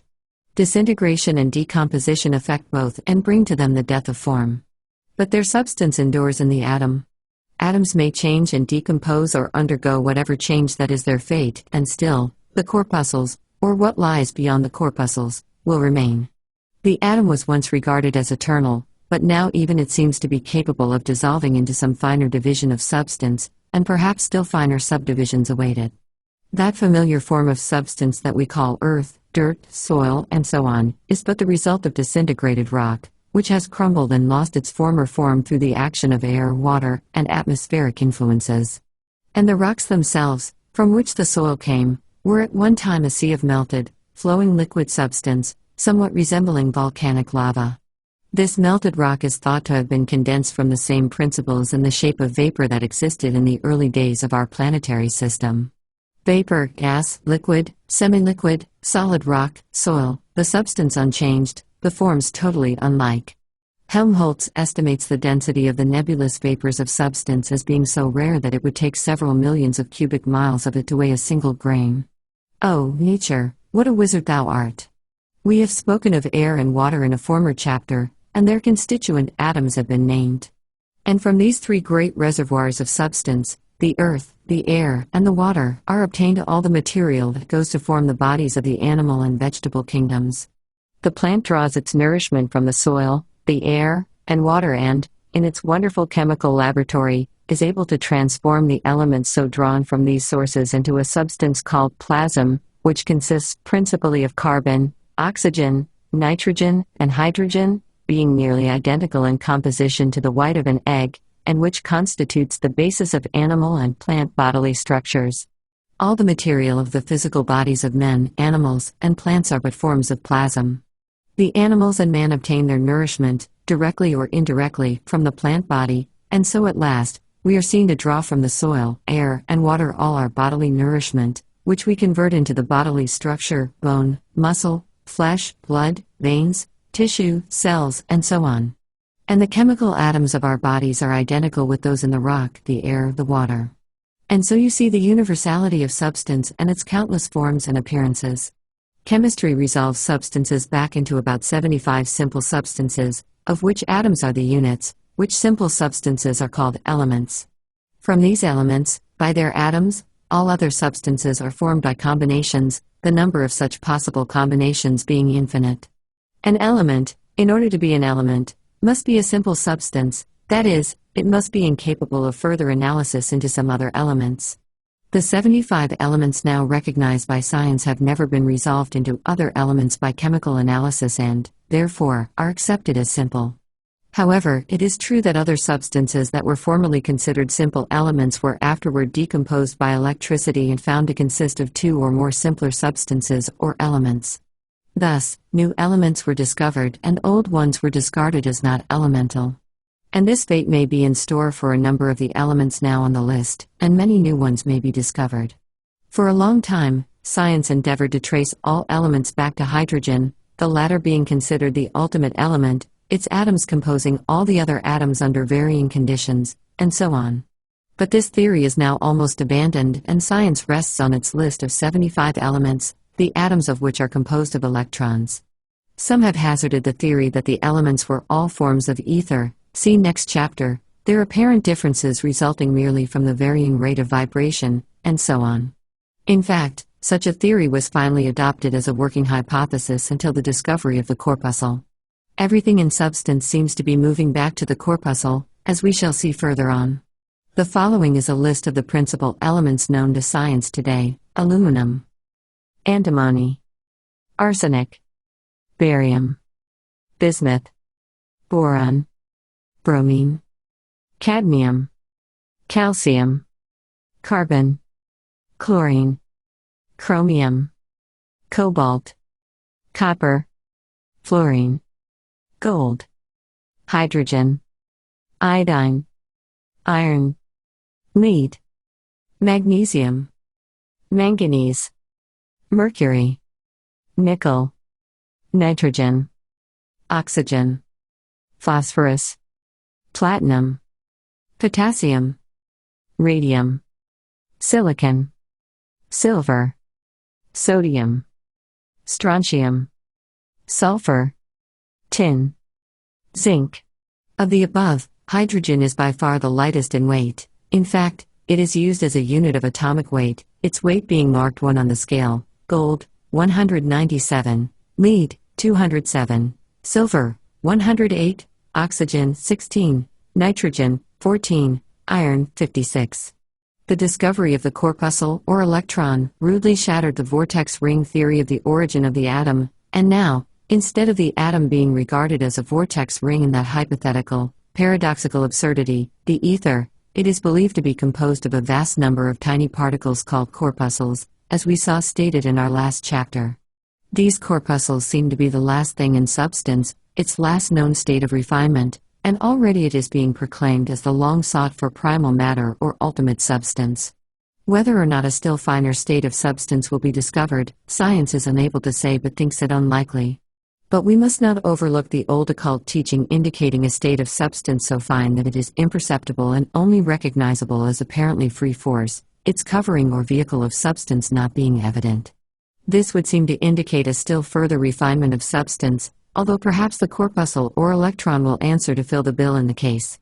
As to the corpuscle being a primal substance, it must be admitted that its advocates have presented a very strong case. One of their most important points is that although molecules differ very materially from each other, according to their kinds, and while atoms likewise manifest very plainly their kind, the corpuscle seems to possess only one kind, no matter from what form or kind of substance it is thrown off. Just think what this means. It means that the finest particles of gold, silver, iron, hydrogen, oxygen, and all the rest of the elements are composed of identically the same material and exhibit no differences in kind. The elements are no longer simple. All substance is one, at the last analysis. The corpuscles seem to possess the same mass, to carry the same charge of electricity, to act precisely the same, irrespective of their source. No difference in size, mass, or character, as in the case of the atom, all are identical, save in the rate of their vibration at the time of observation, which is simply a matter of more or less motion. Space seems to be flooded with these tiny particles, these units of substance. They stream from the sun to the stars, and everybody is highly heated. Likewise, they stream from the bodies of highly electrified substances. Groups of these corpuscles, absolutely identical in nature, size, mass, and so on, constitute the atoms of the 75 elements, seemingly dependent upon the number and arrangement of the corpuscles and possibly by their rate of vibration. Every atom is like a great beehive with a swarm of corpuscles vibrating, moving around each other, and upon their own centers. And, if by the action of intense heat, transmitted or caused by interrupted motion, or if by a strong electric charge, some of these corpuscles are detached from the atoms, or possibly an atom broken up, they fly off through space at a marvelous speed of many thousand miles an hour. So we see that these wonderful corpuscles look very much like primal matter or ultimate substance, the stuff out of which substance is made. And, taking you back to the chapter on the universality of life and mind, the writer would remind you that in their motions and evident attraction, and so on, these corpuscles evidence the same life and mind that we observed in the molecules and atoms. It must be so, for what is in the manufactured article must be in the material of which the article is made. And so, even here, life and mind have not escaped us. Nor will it in the ether. And speaking of the corpuscles as manufactured articles, we are reminded of Herschel's thought about the atoms when they were regarded as primal matter and likely to be uniform and, in the end, of one primal substance. Although Herschel's conception does not now apply to the atoms, it may be transferred to the corpuscles.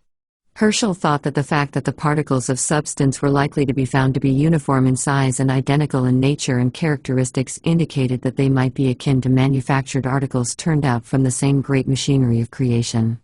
This idea would indicate that the Creator applied the rules of careful manufacture to the manufacture of the particles, the uniformity operating in the direction of 1. Economy of material, 2. Utility through interchangeability, replacing broken or discarded parts, and so on. And also, 3. Conformity to a standard of size, quality, and so on. The thought is interesting and is mentioned here for that reason.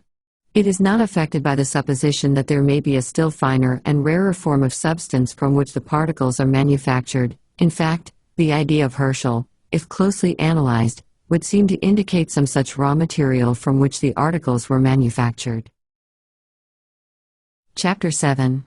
The Paradox of Science. In the days of the ancients, when the philosophers found themselves unable to account for any particular class of phenomena, they bundled it together. They referred to it as supposititious, something that they call the ether. Finding this an easy way to get rid of pesky questions, they fell into the custom, and the habit grew upon them. Soon, there were a dozen or more different kinds of ethers in vogue, each explaining something else, the something else, by the way, being things that science now feels that it understands pretty well. These ethers grew to be like the various vapors of the ancients, a dignified term for we don't know, a respectable road for retreat under the semblance of an advance. These ethers became a scientific scandal and caused a lax mode of thinking among students of those times.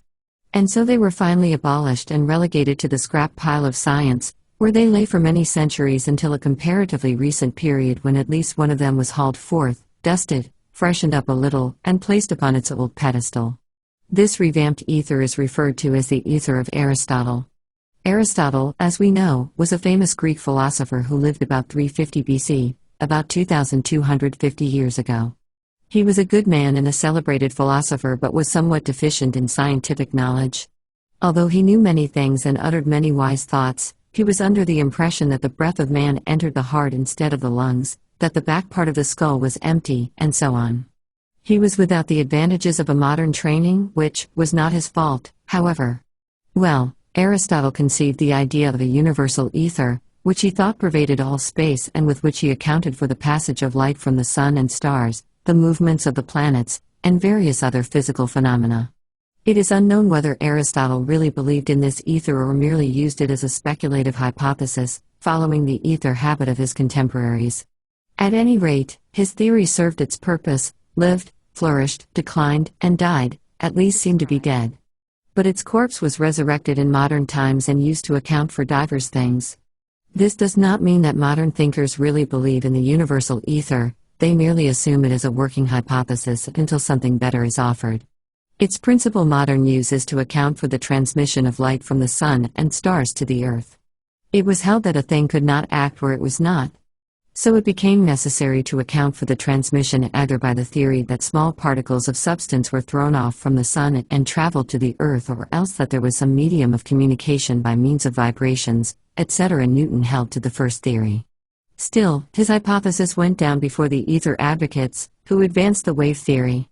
However, it seems that, like Banquo's ghost, Newton's theory will not stay down, and is now taking on a new lease of life, owing to the discovery of the corpuscle and radiant matter. The wave theory philosophers asserted that the light and heat of the sun were thrown off in the shape of force or energy and transformed into waves in, and of a hypothetical ether, Aristotle's own, which waves were carried to the earth, where, meeting substance, they were again transformed into heat and light. It was known that light and heat traveled at the rate of 184,000 miles per second, and therefore, the waves of the ether were considered to have that speed. The wave theory seemed to fit the facts of the case better than the Newtonian theory of corpuscles, although the latter has always been considered as better explaining certain phenomena than the new theory. And so the ether wave became generally accepted and remains so today, although recent discoveries are causing a disturbance in the scientific camp regarding the question. Later, it was discovered that electricity traveled at the same rate as light and heat, and the wave of the ether theory was thus thought to have additional verification. Electricity came under the law and remained there until the electron discovery, which caused much disturbance among those interested in the study of electricity. Briefly stated, the theory of the universal ether is this, that pervading all space in the universe, not only between planets, stars, and suns but also filling in the cracks between molecules and atoms as well, there is a subtle substance in and through which the waves of light, heat, electricity and magnetism travel at the rate of 184,000 miles per second. This substance is said to be matter that is not matter. In fact, science does not venture to say just what it is, although it freely states just what some of its properties must be, and, alas, these properties are most contradictory and opposite to each other, as we shall see as we proceed. This universal ether is purely hypothetical. It has been called the necessity of science, something assumed to explain or account for certain phenomena. It is undemonstrated and unproved. In fact, it may truthfully be said to be undemonstrable and unprovable. Some have gone so far as to say that its claimed properties and qualities also render it unthinkable. And yet, science finds itself compelled to assume that the ether, or something like it, exists or else cease speculating about it. It belongs to the realm of pure theory, yet many writers treat it as if it were a positively demonstrated and proven fact. Let us examine the nature of science's problem, her attempted solution, and the trouble arising therefrom. Light travels at the rate of 184,000 miles a second. Remember that light and heat are that which we call by those names only when considered in connection with substance. According to the theory, light in the sun's atmosphere is transformed into a light wave of the ether on its travels to the earth, and only when the wave comes in contact with the substance on the earth's body or atmosphere does it become again transformed into light as we know it. In its travels through space, it meets with no substance, and has nothing to turn into light. Consequently, space, between worlds, is in a state of absolute darkness. The same is true of heat, and interworld space is absolutely cold, although passing through it are countless heat waves of great intensity, which, later on, will be transformed into heat when they reach the substance, the earth. The same is true of electricity and magnetism. Although the ether, as we have seen, is a purely theoretical substance, science has found it reasonable to conclude that it must possess certain attributes in order to account for certain known facts. Thus, it is said to be frictionless, otherwise, the worlds, suns, and planets could not pass freely through it, nor could the light and heat waves travel at such a tremendous rate. It also is thought to have something like inertia because motion once started in it, persists until stopped because it is at a state of rest until motion is imparted to it and because it takes a fraction of time to impart motion to it. It is thought to be different from substance in any of its known forms for many reasons, among such being the fact that no known form of substance could carry vibrations through space at the rate of 184,000 miles a second. Light and heat waves travel at that rate and have forms, shapes, and lengths of their own. Light, for instance, vibrates on two planes, and a light wave is something like a Greek cross, thus, vertical bar, having a horizontal and a vertical line or plane of vibration. The ether cannot be a fluid of any degree because a fluid cannot transmit cross vibrations at all. It cannot be a solid because a solid could not stand vibrations at such a terrific speed and still remain a solid. And yet, to transmit the two-plane light waves, the ether must have a certain degree of rigidity, or else the waves could not travel. Lord Kelvin estimated this degree of rigidity as about 19 billionth of the rigidity of the hardest steel. So, you see, science is compelled to assume that the ether is a continuous, frictionless medium possessing both inertia and rigidity. Some scientists have thought it to be a kind of elastic jelly. Of the ether, Professor Oliver Lodge has said we have to try and realize the idea of a perfectly continuous, subtle, incompressible substance pervading all space and penetrating between the molecules of ordinary matter, which are embedded in it and connected to one another by its means. And we must regard it as the one universal medium by which all actions between bodies are carried on. This, then, is its function, to act as the transmitter of motion and energy. To give you an idea of the wonderful thing that science is compelled to think of the ether as being by reason of the qualities it is compelled to ascribe to it, although it confesses itself unable to imagine the nature of the thing which it has created in bits by the adding and bestowing of qualities which were made necessary by the logical requirements of the case, let us take a hurried view of the thing as the several departments of science say it must be thought of. To meet the requirements of the case, science says that the universal ether must be a substance infinitely more rare and evanescent than the finest gas or vapor known to science, even in its rarest condition. It must convey heat in the manner of an infinitely solid body, and yet it must not be a solid. It must be transparent and invisible. It must be frictionless and yet incompressible. It cannot be a fluid. It cannot have an attraction for substance, such as all substance has. Nor can it have weight, that is, it is not subject to gravitation. It is beyond the reach of any known scientific instrument, even of the greatest power, and it refuses to register itself in any way, either to senses or instruments. It cannot be known of itself but may only be recognized as existent by the things for which it acts as a medium or transmitting agent. It must convey energy and motion, yet it must not take up any part of it or from the matter in its midst. It must not absorb any of the heat, light, or electricity. It must fill up the spaces between the worlds, as well as the most minute space between the molecules, atoms, and corpuscles, or any other minute particle of substance, either known by name to science now or which may be discovered or imagined later as a necessity of some conception regarding the nature of substance. In short, the universal ether, in order to do the things attributed to it, must be more solid than solids, more vapor-like and gas-like than vapor or gas, more fluid than fluids, infinitely less rigid than steel, and yet infinitely stronger than the strongest steel. It must be a substance having the qualities of a vacuum. It must be continuous and not composed of particles, atoms, or molecules. It must be in everything in some respects and yet in nothing in others. It must not be substance, and yet it must carry substance within its ocean of dimensions and, besides, interpenetrate the most minute space between the particles of substance. It must not be energy or force, and yet science has been considering energy and force as but interruptions of rest or agitations within and of itself. So you see that this mysterious, wonderful universal ether, in order to be at all, must be something possessing certain qualities or properties of substance, many of the properties of qualities being exactly contradictory and opposed to each other, and yet it cannot be substance as we know it. It is a paradoxical thing. It could only belong to another and an entirely different order of existence from that of substance as we know it. It must possess characteristics and properties of order as yet unknown to us by name, for which the material world contains no analogy, for which substance has no analogues. It must be a far more complex thing than even the most complex thing we call matter or that which we call force or energy. And yet, it has been claimed that it would explain both, yes, contain within itself the possibility of both. And yet, in the face of what has just been said, the writer must confess, humbly and with a full realization of the enormity of the offense, that he supposes advancing a theory, a little further on in this book, that will attempt to identify this something, this universal ether, with a something else that we know, although not through the senses or by means of instruments. Bear with him kindly, he begs of you, while he proceeds gradually along the path that leads to the theory. Scientists have compared substances moving through the ether as a coarse sieve moving through the water, the latter making room for the passage of the sieve and then closing up behind it.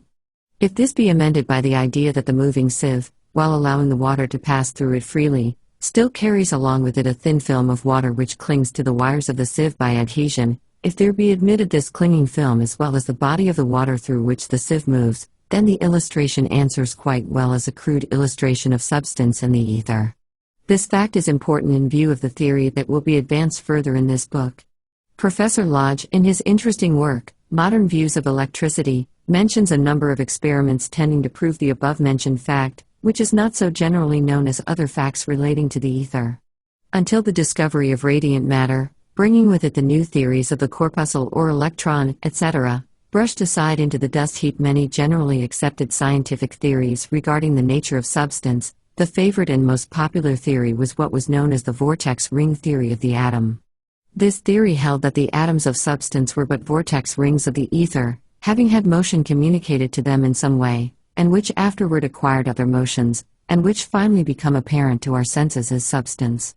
In other words, the atom was supposed to be a vortex ring of the ether, acted upon by force in some unknown way, the character, nature, and properties of the atom being determined by the shape and size of the vortex ring, the rate of motion, etc., etc. The new discoveries of science, however, have set aside, at least temporarily, this vortex ring theory, and at present, science seems to find its latest thing in substance in the theory that substance, at last, seems to be the corpuscle or electron. In other words, after many years of fancied security and a settled theory regarding the nature of substance, science once more finds itself compelled to take up the search for the origin of things. But the theory of the ether remains and is likely to, although the names applied to it will change. By some, it is still believed that in the ether, a little further removed, rests the origin of the substance, and that the corpuscle may be the vortex ring product instead of the atom. It will be noticed that science has made no serious attempt to connect the phenomenon of gravitation or attraction with the ether. Gravitation stands alone, an outsider among the forces, responding to none of their laws, needing no time in which to travel, needing no medium like the ether in which to transmit waves, fearing no obstacle or interfering body, but passing right through the same, different. We shall see why this difference when we reach the point where our theory brings us to the point where we must substitute something else for that great paradoxical general solvent of modern science, the ether of Aristotle. We shall reach the point after a brief consideration of motion, force, and energy. Chapter 8. The Forces of Nature. The substance filling the universe is in constant and unceasing motion. Motion is evidenced in every physical and chemical process and change and manifested in the continuous interchange of the position of the particles of a substance. There is absolutely no rest in nature, everything is constantly changing, moving, and vibrating. Building up processes are ever at work forming larger masses or bodies of the particles, and tearing down processes, disintegration, and decomposition of molecules and atoms, and corpuscles are constantly at work also. Nature maintains a constant balance among her forces. If the building up energies and forces were allowed full sway, then all the particles in the universe ultimately would gravitate to a common center, thus forming a compact and solid mass, which would, therefore, dwell for eternity unless the creative power should move upon it and again scatter its particles in all directions. And, if the tearing down and dispersive forces and energies were allowed full sway, the particles would fly apart. They would remain asunder for eternity unless called together by some new creative fiat. But nature pits one force against another, maintaining an equilibrium. The result is constant play and interplay of forces, causing distribution and redistribution of particles, following the gathering together and building up processes. There is no lost motion or waste force. One form of force and motion is converted into another, and so on and on.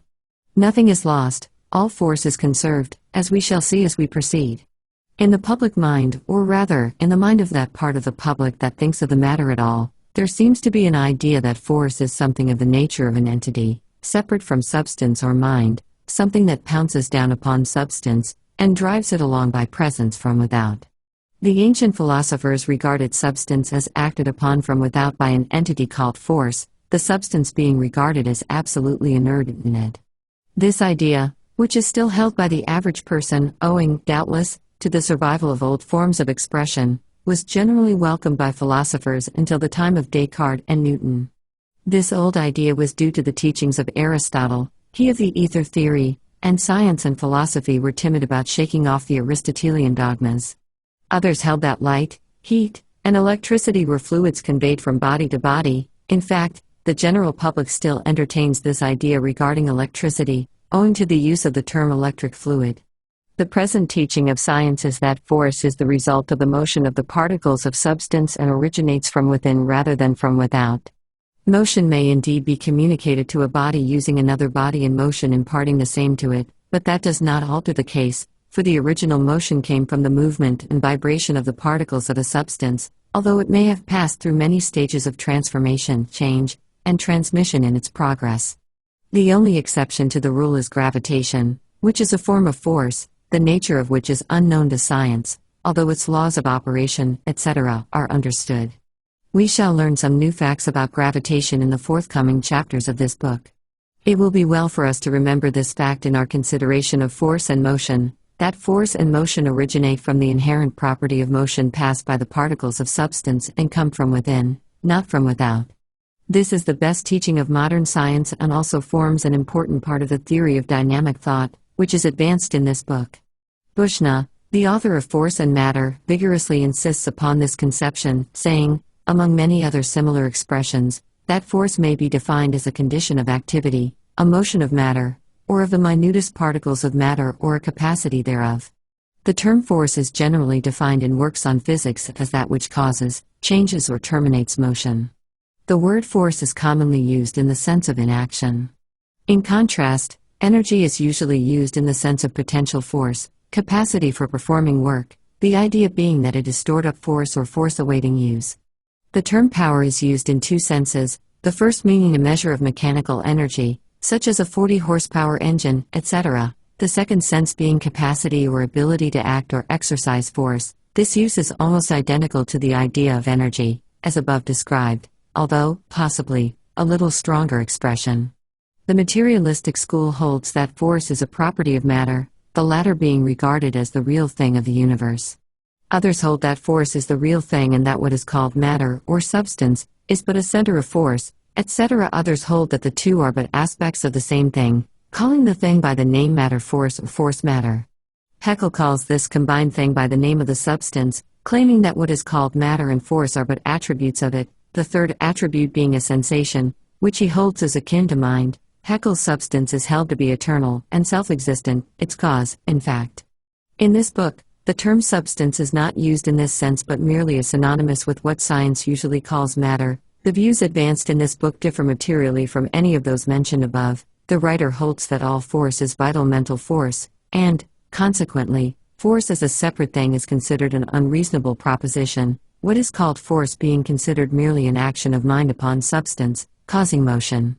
The writer does not intend to advance this idea at this point beyond the mere mentioning of the fact, the theory being brought out and developed as we proceed, and he will move to a consideration of the phenomena of force along the lines of modern science, believing that in this way the subject may be better understood.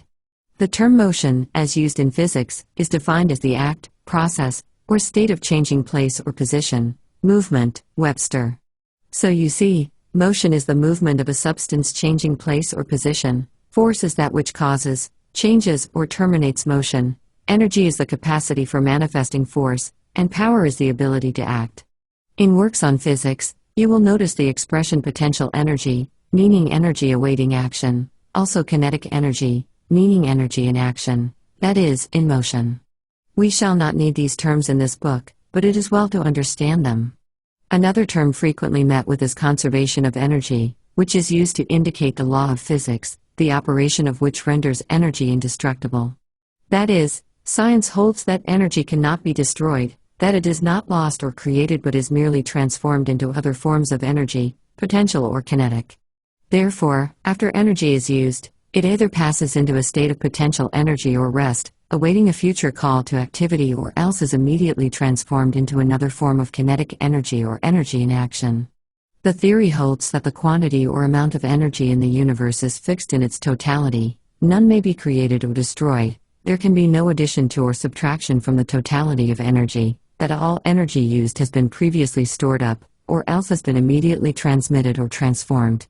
It is also held that when energy manifests as the result of work performed, it is always found that it is at the expense of some previously manifested form of energy, that the agency by which the work is performed always parts with its stock of energy, and that the thing worked upon continuously acquires or gains the amount of energy lost by the agent above, or worker, and yet there is no actual loss or gain, but merely transformation.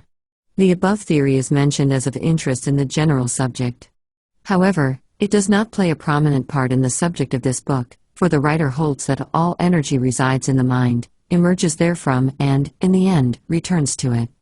This being believed, it is seen that energy is not to be thought of as a separate thing having a totality but merely as a quality of mind, the question of its totality or fixed quantity not being inquired into, although both probably run along the lines of the nature of mind, and depend upon the limitations, or lack of limitations, of the latter. However, the question does not assume a vital importance in considering the subject. So far as the question of transmission or transformation of energy is concerned, however, the principles of the law of conservation of energy may be accepted as correct, although it more appropriately belongs to the principle of what has been called the correlation of force, the idea of which is that one form of energy may be, and is always, transformed into another form, and so on unto infinity. This idea is followed in this book, except that the idea of going from mind initially to mind finally is incorporated within it. This law of the correlation of force may be illustrated by the following quotation from Tyndall, the great scientist of the last century, who says, "A river, in descending from an elevation of 7,720 feet, generates an amount of heat competent to augment its temperature 10 degrees Fahrenheit, and this amount of heat was abstracted from the sun, to lift the matter of the river to the elevation from which it falls. As long as the river continues on the heights, whether in the solid form as a glacier or in the liquid form as a lake, the heat expended by the sun in lifting it has disappeared from the universe. It has been consumed in the act of lifting. But at the moment that the river starts upon its downward course and encounters the resistance of its bed, the heat expanded in its elevation begins to be restored. The mental eye, indeed, can follow the emission from its source through the ether, as vibratory motion, to the ocean, where it ceases to be vibration and takes the potential form among the molecules of aqueous vapor, to the mountaintop, where the heat absorbed in vaporization is given out in condensation, while that expended by the sun in lifting the water to its present elevation is still unrestored. This we find paid back to the last unit by the friction along the river's bed, at the bottom of the cascade, where the plunge of the torrent is suddenly arrested in the warmth of the machinery turned by the river, in the spark from the millstone, beneath the crusher of the miner, in the alpine sawmill, in the milk churn of the chalet, in the supports of the cradle in which the mountaineer, by water power, rocks his baby to sleep. All the forms of mechanical motion here indicated are simply the parceling out of an amount of calorific motion derived originally from the sun, And, at each point at which the mechanical motion is destroyed or diminished, it is the sun's heat which is restored. The following quotation is also interesting as it illustrates another phase of this law. The work performed by men and other animals is due to the transformed energy of food. This food is of vegetable origin and owes its energy to solar rays. The energy of men and animals is, therefore, the transformed energy of the sun. Excepting the energy of the tides, the sun's rays are the source of all the forms of energy practically available.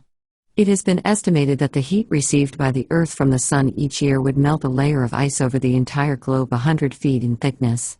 This represents energy equal to 1 horsepower for every 50 square feet of the surface. Anthony in bracket. From the above quotations, it will be seen that the principal and most familiar sources, or great storage batteries, of energy, apparent to dwellers upon this planet, are 1. The Earth manifesting the power of gravitation and 2. The Sun, manifesting solar heat. In Tyndall's illustration, we see the force of the Sun's energy, heat, raising the water from the ocean by evaporation, although aided by the Earth's gravitation pulling down the heavier air, allowing the vapor to rise. Then we see the force of gravitation causes the condensed vapor to fall as rain or snow on the mountaintop, then causing the rain to run into little streams, and so on until the river is reached, then causing the river to start on its downward journey of over 7,000 feet, then causing it to plunge over the cascade, to turn the wheels that operated the machinery, and turn the millstone, and the crusher of the miner, and the sawmill, and the milk churn, and the cradle. And, as Tyndall might have added, had he lived a little later, in the running of the dynamo which, running, produced electricity that in turn caused lights to burn, other machinery to run and manufacture things, stoves to cook, flat irons to iron, automobiles and engines to run, and many other things along the lines of transmitting energy, force, and motion. And in this consideration, let us not forget the important part that gravitation, that most wonderful of all forces, plays in the grand scheme of nature. Not only does this force cause the planets to circle around the sun, and, perhaps that sun around another sun, and so on until the matter becomes unthinkable, not only this, but it performs a million parts in the affair of earthly matter, as we shall see in a later chapter. The force of gravitation is one of the greatest mysteries confronting science today, although many believe it is a simple question. Gravitation and the universal ether contain the great secrets of nature that man is striving to unveil. And yet, so common is gravitation that the race, including almost all the scientists, take it as a matter of course. We shall devote much attention to the question of gravitation in the forthcoming chapters of this book, for it plays a very important part in the general theory of dynamic thought upon which this book is based. We shall have a special chapter devoted to it a little later on, and the matter will also come up for explanation further on in the book. But, in the meantime, let us consider the other forms of energy, heat, light, magnetism, and electricity, which, with gravitation and attraction of other kinds, form the forces of nature. Chapter 9. Radiant Energy. The kinds of energy are very few, although the methods of using, applying, and manifesting the same are innumerable. Let us begin with one of the best-known forms of energy, namely, heat.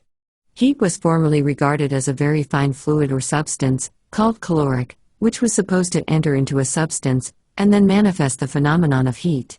This idea has long since been relegated to the scrap pile of science. The present theory, supported by a mass of evidence obtained through investigation and experimentation, is that heat is a form of energy arising from the vibratory motions of the particles of substance, a mode of motion. The degrees of heat are termed temperature. Temperature depends upon the rate of the heat vibrations of the particles of substance, either arising from the original motion of the particles or else from vibrations or motion aroused in them by transmission from particles of other bodies of substance, these vibrations being contagious. Temperature then means the measure of the vibrations of the particles. All bodies of substance have some degree of temperature, some degree of heat vibration of its particles. Science has a pleasant scientific friction of an absolute zero at the degree of 491 below zero Fahrenheit, but this is merely an imaginary something with which the grown-up children of science amuse themselves. When two bodies are brought near each other, the nearness being comparative, and, in some cases, meaning a distance of millions of miles, heat is transmitted from the warmer to the cooler body until the temperatures are equalized, that is, until the two bodies vibrate in unison. In physics, we are taught that the transmission of heat may be accomplished in three ways: although the writer thinks that the three ways are but three forms of one way. The first form is called conduction, whereby the vibration, or heat, is conveyed along a body of substance, from its warmer to its cooler parts, for instance, an iron poker with one end in the fire. The second form is called convection, whereby the visible motion of heated substance moving along the air, for instance, hot air, hot water, steam, and so on, either by means of pipes or by allowing them to pass freely through the air. The third form is called radiation, whereby the vibrations are believed to be transformed into waves of the ether, which will be spoken of later, in addition to what has been said on the subject in our chapter entitled The Paradox of Science. The writer thinks that a little consideration will show us that the same rule operates in all of the above cases and that conduction and convection are but forms of radiation. For instance, in conduction, there must be a few particles first set into vibration, the same gradually passing on to the others farther and farther away. Passing how? By contact, replies physics. But the particles are never in absolute contact, there always is plenty of space between them. And so there must be some kind of waves passing through the space between them, which space is not filled with air or another form of substance, but only with the ether or something that takes its place. So that, after all, conduction is but a form of radiation. And the same rule will apply in the case of convection. Heat arises from several causes, all of which manifest through the vibration of the particles of the body, evidencing the heat. These causes may be stated as 1. Original motion of the particles of a body of substance, arising from some workings of the law of attraction, and including motion arising from chemical action, combustion, and so on. 2. From transmission or contagion from some other body of substance, the particles of which are vibrating at the rate of heat. 3. From interrupted motion, including friction both of the moving body with the air or other substance and the friction of a current of electricity passing through the body. In each of the above cases, the actual and immediate cause of the heat is the vibration of the particles of the substance manifesting the heat, although the transmitted vibratory waves, or the interrupted motion, friction, current, and so on, may have been the instigator or provoker of such vibration. The interrupted motion, friction, or wave does not produce the heat but merely arouses or provokes the particles' increased vibration that manifest the heat. At the last, remember the heat is in the particles of the body that feels or experiences it. The vibrations of heat seem to have the properties of causing the molecules to draw further apart and to manifest less attraction or more repulsion, whichever way one cares to express it. This moving away of the molecules tend to cause the body to increase in volume or size and occasions what is known as expansion in substance. In this way, heat transforms solids into liquids, liquids into gases or vapors, the change being wholly a matter of the relative distances of the molecules. Magnetism is another form of energy and is generally believed to be a part of the phenomena of electricity, if indeed, not a form of electricity itself. Science knows very little about the nature of magnetism but, in a general way, holds to the theory that it results from the vibration or motion of the particles of a substance, as do all other forms of energy. The magnetic qualities of a body may be increased or decreased by motion affecting the relation of the molecules, which fact has been regarded as having some bearing on the theory.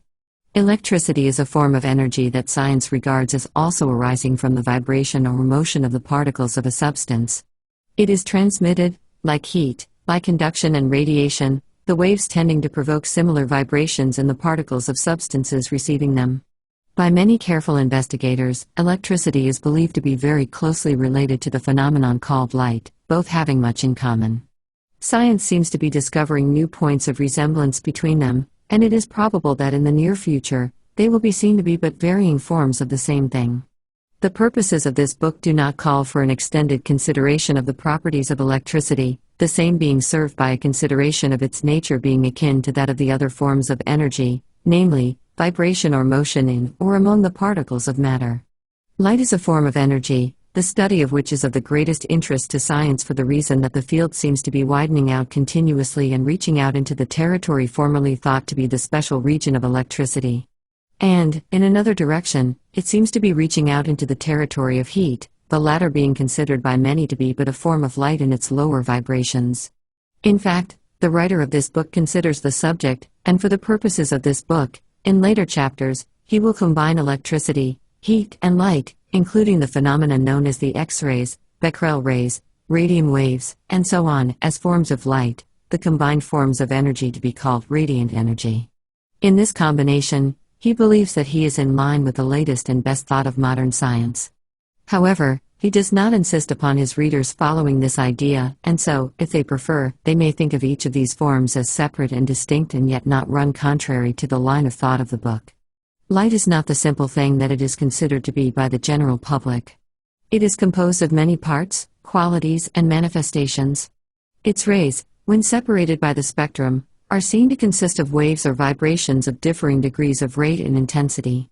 The lower range contains heat rays, and it is interesting to know that there are rays of heat too far down in the scale to be evidenced by human senses that delicate instruments may distinguish. But there are rays still further down in the scale that is known to exist. Theoretically, that cannot be registered even by the finest instruments. To gain an idea of the delicacy of these instruments, let us remember that Professor Langley has an instrument called the bolometer, which is so delicate that it registers a change of temperature of 1/millionth of a degree and will register the heat of a candle 1½ miles distant from it. Light vibrations arise from combustion, friction, electricity, and so on, causing the particles to assume increased motion. Let us consider the report on the spectrum. Beginning with waves or vibrations far below man's sensibility, the scale shows an advance until the first warm vibration of iron was reached. This first indication of warmth comes when the vibrations reach the rate of 35 trillion per second. Then, gradually, they increase until a dull red glow is noticed, the lowest visible light ray, when the vibrations are 450 trillion per second. Then come to the orange rays, then the golden yellow, then the pure yellow, then the greenish yellow, then the pure green, then the greenish blue, then the ocean blue, then the cyanic blue, then the indigo, then the violet, the latter evidencing when the vibrations reach the rate of 750 trillion per second. Then come the ultraviolet rays, invisible to human sight, but evidenced by chemical media.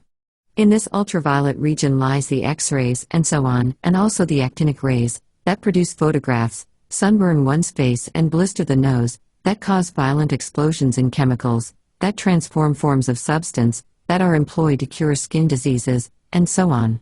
These actinic or chemical rays have an important role in plant life, for they act upon the plant's green leaves, causing a chemical change by which carbonic acid and water are transformed into sugar and starches. Some of the rays of the ultraviolet region of light penetrate substances formerly considered solid and impenetrable. And some of them, emitted from radium and so on, would destroy organic life if applied in sufficient quantities. Some of them are practically waves of electricity, so that light and electricity are seen to be closely related. To give one an idea of the differences produced by different rates of vibration, let us imagine a mass of iron, shaped like a great top, capable of being impelled to spin at a constantly increasing rate of speed by some mighty will. At first, it is seen as a slowly spinning top, manifesting nothing but slow motion to our senses. Now, imagine our top spinning at a rate of doubling each second. In the first second, the top spins at the rate of 2 revolutions per second. We notice no change, except that we can see the movement. The next second, the revolutions are doubled to 4 per second. Then, doubling each second, we have revolutions of 8 per second, then 16, and then, in the fifth second, 32 per second. Then, we begin to notice a change. When the revolutions reach 32 per second, the friction of the moving top on the air causes it to give forth a very low, deep, bass note of sound. This note is like a low, deep hum and is the lowest possible of perception by human hearing, although some of the lower forms of life may be conscious of still lower vibrations. In the sixth second, the revolutions reach 64, and the low note has grown much higher in the scale. The seventh second records a rate of 128, and the note has correspondingly increased. Then, as the seconds pass, we have, successively, 256, 512, 1024, 2048, 4096, 8192, 16384, 32768, the latter in the 15th second, and representing the highest note recognizable by the human ear, although it is believed that some of the lower animals may recognize sounds too acute for our sense of hearing. During this increase in revolutions from the 5th second to the 15th, the sound note has risen rapidly in the scale from the low sullen hum on through the notes of the musical scale and beyond the range of instruments until the shrillness becomes so intense as to be almost unbearable, and finally terminating in a shrill, piercing shriek like the squeak of the bat, only long drawn out. Then, from the termination of the sound, by reason of the rate of vibration having become too high, silence reigns for 30 seconds, absolute silence, in spite of the rapidly increasing rate of vibrations, in fact, because of it. When the 45th second is reached, and the revolutions have reached the rate of 35,184,372,088,832 per second, our top begins to emit heat rays, increasing each second. Then, a little later, a dull, dim glow may be noticed. Then, as the seconds fly, the dull glow manifests a deep dark red color, such as one notices in the iron of the blacksmith's shop soon after it begins to glow. Then, on and on, as the seconds fly, the deep red grows lighter and brighter, gradually changing into orange, then into yellow, then into green, then into blue, then into indigo, then into violet, and then into the color of white heat. Then this white heat changes into a still more dazzling white, and then a white impossible to describe appears, so bright, clear, and brilliant that the eye cannot bear the sight. Then, suddenly, the intense brightness is succeeded by absolute darkness, and the eye cannot see the moving top, and yet it moves on.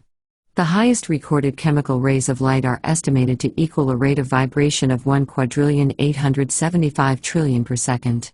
The vibration of the lowest shade of red light is estimated at 450 trillion, and the highest of violet at 750 trillion per second, so we may imagine what the highest line on the spectrum is like. Still vibrating, our top, which has now become a mass of vaporized iron, rapidly tending towards still more ethereal forms. It has passed out from the region of light waves into another unknown region of vibrations, in which region, however, exists the vibrations known to us as the X-rays, and so on. It is throwing off great quantities of electrons. If we were to use a fluorescent screen, we would be able to observe the phenomena of the Röntgen rays and similar manifestations of radiant energy. On and on vibrate the top of what we once called iron, cold iron, warm iron, hot iron, melted iron, gaseous iron, etherealized iron, if you like. What it is like now, the imagination of man cannot conceive. Still, the revolutions continue, doubling each second. What is being produced? The imagination cannot conceive of what this state of substance, now being reached, is like. By a scientific form of poetry, we might think of it as melting into energy, pure energy, if there were such a thing. Long since, it has been resolved into its original particles, its corpuscles, and perhaps into the stuff from which particles are made. But we must let the curtain drop. The wildest fancy cannot follow the dance of substance any further. The theory of the transmission of vibrations of radiant energy by means of waves in the ether, or something that takes the place of the ether, has been mentioned in other parts of the book. Referring again to it, the writer would say that he thinks it probable that the waves coming in contact with the countless corpuscles in the Earth's atmosphere communicate a high rate of motion to them, the result being that they take on the vibrations immediately, and pass along with the wave current, the result being that much that we consider as waves of light, heat, and electricity are but streams of these corpuscles in which the waves have awakened vibrations. This idea will help to explain some of the phenomena of light, which seemed more understandable under the old light corpuscle theory of Newton than under the wave theory of recent years. The idea is advanced merely to set down the thought, for it plays no important part in the theory of the book. Another matter that should not be overlooked in connection with light, heat, and electricity is that particles absorb or catch the vibrations in different degrees, their receptivity depending upon their particular vibratory mode or custom of their kind. If unable to absorb the vibrations, they reflect them. A substance of any particular kind absorbs heat to the degree of its atomic weight. In the next chapter, we shall learn something about the law of attraction, that wonderful law that makes possible any motion or radiant energy. Chapter 10. The Law of Attraction. In the previous chapters, we have seen that all forms of radiant energy, light, heat, electricity, and magnetism arose from the motion of substance particles. It now becomes important to learn what causes the particles' motions. Science is somewhat hazy and foggy on this subject, but in a general way, decides that it is caused by the mutual relations and positions of the particles, arising from their respective attractive qualities, as a recent writer has expressed it. This is better than the old way of seeking refuge and retreat in a mere volume of dense words. It is indeed the only logical conclusion, that the operations of the law of attraction are manifested in the motion of the particles. This great law of attraction is the greatest law in nature. It operates on all planes of life. It is always in evidence. Let us consider it. Let us begin by considering the most magnificent and constant exhibition of that law, gravitation. Gravitation is the riddle of the universe and the one form of energy that balks science, so much a mystery that science does not even hazard a guess at its nature. No theory of the origin and nature of gravitation is to be found in the books. Let us see what gravitation is. It is more than the power that pulls things to the earth, as the average man would define it. It does more than cause water to run downhill and turn mill wheels to drive machinery. Water power results from gravitation, but even Niagara Falls's energy is insignificant compared to the other manifestations of the mother of energy, gravitation. Webster defines gravitation as that attraction or force by which all bodies or particles in the universe tend toward each other. Following that definition, let us add that every particle of substance has an attraction for every other particle. In view of our belief that this attraction is a form of mental effort, let us regard the term attraction as being a form of what we call desire, or even love, in the mental world. If you will think of it this way, you will be better able to fall in with our lines of thought. In addition to every particle of substance having an attraction, love or desire, for every other particle, it has the means and power to draw that other particle toward itself and move toward that other particle simultaneously. Webster gives a very clear idea of this when he defines attraction as an invisible power in a body by which it draws anything to itself, the power in nature acting mutually between bodies, or ultimate particles, tending to draw them together or to produce their cohesion or combination, and conversely resisting separation. The majority of people, when thinking of gravitation, are satisfied with the idea that it is a power that pulls things down to the ground and do not think of it as a force that pulls things other ways besides down and which is possessed and exercised by the speck of dust as well as by the whole earth, by the molecule as well as by the mass. The reason for this is that this power is so slight in small bodies of substance that it is unnoticed, and only when the mass is sufficiently large to make the pull strong does one perceive and appreciate that the force exists. The lack of information on the part of the average person regarding this subject is amazing, particularly when the importance of the knowledge is understood. The attraction that holds the molecules of a substance together is gravitation. The attraction that pulls a piece of substance to the earth is gravitation. The attraction that keeps the suns and planets in their orbits is gravitation. Let us see the operations of the law. In astronomy, you may learn that the movements of the planets around the sun and the moons around their planets, their regular and constant relative positions, are caused by the force of gravitation. If it were not for this attraction by the sun, the planets would fly out into space like a stone from a sling. The attraction of gravitation acts on the planets just as does the string of the whirling sling that keeps the stone from flying away during the whirling until the string is released. Some astronomers think that our sun revolves around some greater sun, and this again around a greater, and so on to infinity. If this be so, then the attraction of gravitation is that which holds them all in their orbits and places in spite of their motion.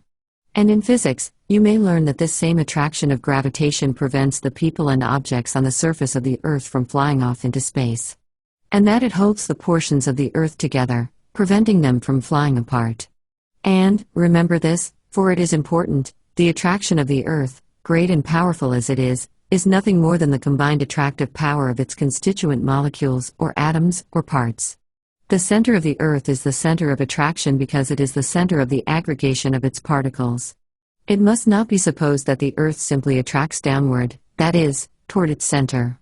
On the contrary, large masses of Earth, large mountains, for instance, exert a certain degree of attraction of gravitation, and experiments have shown that a plum is slightly deflected by reason of the proximity of a large mountain. The reason that bodies lose weight as they descend from the surface of the Earth is because they leave above them a certain large portion of the molecules composing the Earth, which mass of molecules exert an attraction proportionate to their mass, which attraction balances the attraction of the mass of Earth beneath them. Science teaches that if the Earth were hollow in the center, the weight there would be zero or nothing at all, and that a body would float in the space at the center of the Earth just as does a balloon in the air, the reason thereof being that the attraction would be equalized. Equal attraction from every direction, counterbalancing each other. Considering the Earth's radius to be 4,000 miles, a body that weighed 100 pounds on the surface would weigh but 75 pounds at a depth of 1,000 miles, but 50 pounds at a depth of 2,000 miles, but 25 pounds at a depth of 3,000 miles, and nothing, or zero, at a depth of 4,000 miles, which would be the center of the Earth. This, of course, supposes that the Earth's substance is composed of uniform density from surface to center.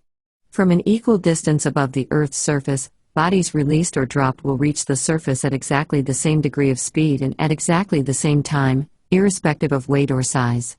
In other words, a cork or piece of lead, no matter what its size may be, will travel with equal rapidity.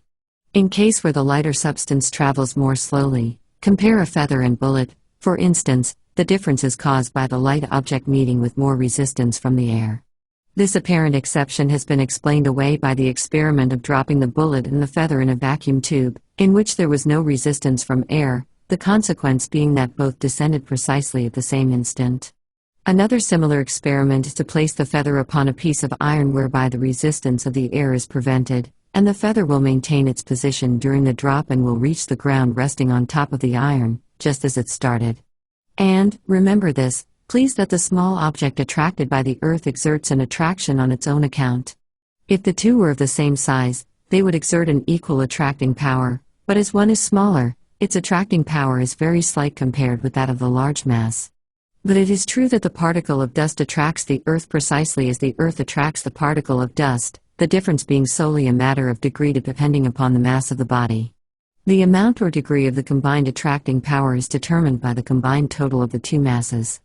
Distance lessens the degree of attraction, thus, as bodies are lifted above the Earth, the weight decreases very gradually and by very slight degrees, but constantly and invariably. The poles of the Earth are flattened, and consequently, the weight of an object slightly increases as it is carried from the equator to the pole. Concluding our consideration of gravitation, it will be well to call your attention to the fact that gravitation differs from the forms of radiant energy known as heat, light, electricity, and magnetism in several very important particulars, which seems to go far in the direction of proof that the latter is by incidence or consequences of the former. In the first place, gravitation, so far as is known, is not dependent upon, caused by, or maintained by any other force or form of energy. Nor does it seem to be derived from some great reservoir from which it obtains its supply of energy. On the contrary, it seems to be a thing in itself, self-supporting, self-existing and intrinsic thing. It does not seem to be lost to bodies by radiation. And consequently, there seems to be no need for a body to replenish its supply, as there is no loss. Gravitation seems to be a constant something, always remaining with bodies and neither being lost nor acquired. It exists between the atoms, molecules, and masses, all in the same way. In fact, one is tempted to think of the planets and worlds in space as molecules of some greater mass held together by gravitation, just as are the molecules held together. Remember that the molecules and atoms are not in absolute contact, but there is always a space between them, although the space or distance may be insensible to us. As above, so below, says the old occult aphorism, and it seems to be so. Then again, gravitation is believed to act instantaneously and does not require time to pass between bodies, as does light, heat, electricity, magnetism, radiant energy. Light travels through the ether, as light waves, at the rate of 184,000 miles a second. The same is true of heat and electricity. But gravitation travels instantaneously. For instance, if a new star were to spring into existence at some inconceivable distance from the Earth, its light would require thousands of years to reach us. But its attraction of gravitation would be felt instantly. Do you realize what this means? It means that gravitation is in some way connected with the ether, or conveying medium, that an impulse communicated at some point of space trillions of miles away is felt at once at our point in space, and vice versa. There is some awful mystery here, and the laws of substance and force, as generally understood, do not account for it. And the theories regarding the ether do not throw light upon it. But wait a bit. But more than this.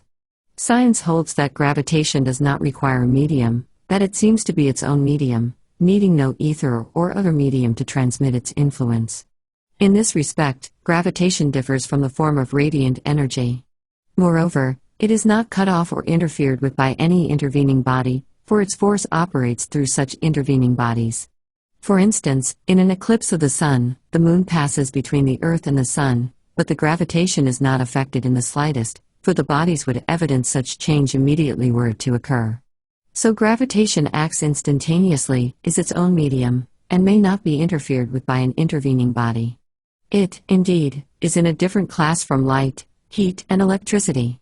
And now, let us consider the other forms of attraction. In the previous chapters, We saw that the form of attraction called cohesion caused the molecules to tend to each other and to remain in more or less close contact, the differing degrees of cohesion determining the density, and so on, of the body. Were the attractive force of cohesion suddenly removed, the most solid bodies and the lightest ones would instantly fly into a very fine powder, thus being resolved into their constituent molecules? The separation of the molecules, that is, the setting further apart, occasioned by heat, is spoken of by physicists as repulsion. However, the writer holds that repulsion is an entirely different thing and that heat merely causes the molecules to lose a portion of their attractive power for each other. Until the heat is withdrawn, the molecules respond to the uninterrupted attraction. The molecules are like lovers who are attracted to each other and remain attached unless separated violently or by some fading of attraction. Consider heat as a disturbing element, a misunderstanding between the molecular lovers, who, under its influence, draw somewhat apart and are only reunited when the obstacle is removed and harmony again manifested. As we have shown you in a previous chapter, the so-called properties of matter, for example, hardness, tenacity, malleability, ductility, and so on, are simply evidence of a persistent cohesiveness of the molecules, a strong love or desire for each other that caused them to adopt every possible means in their power to resist and prevent the separation of the molecules forming the mass. It was like a desperate attempt to prevent the breaking up of the family. Each so-called special physical property of matter is seen to be but the action of the molecule resisting separation in obedience to that law of its being called attraction, gravitation, cohesion, or adhesion, but which might as fitly be called desire or love. And remember that this law does not seem to be merely one of self-preservation of the molecule, for it remains intact even after the separation from its companions or family. It is more, for it is a law that causes it to bend all its energies in remaining within molecular distance or close companionship with its family and resisting disintegration. It is like the social instinct in man, if one may be pardoned from using the figure. Now for the attraction of the atoms, chemical affinity, or chemism, as it is called. An atom, you know, is the chemical unit of matter and the smallest particle of matter that can enter into combination, leaving the corpuscle out of consideration for the moment. These atoms exhibit and manifest an attraction for each other that causes them to form combinations or marriages, thus combining and forming a molecule. But remember, always, that when atoms combine, they do not merge their identities, they simply marry and nothing more. Each atom maintains its own identity and is found intact if the marriage is destroyed by a chemical process, which might be called the termination of the molecular marriage by divorce, that is, by one atom forsaking its mate and seeking a new affinity in the shape of some more attractive, or attracting, atom. For, alas, the atoms are more or less fickle and often leave their life partners for some other fascinating particle.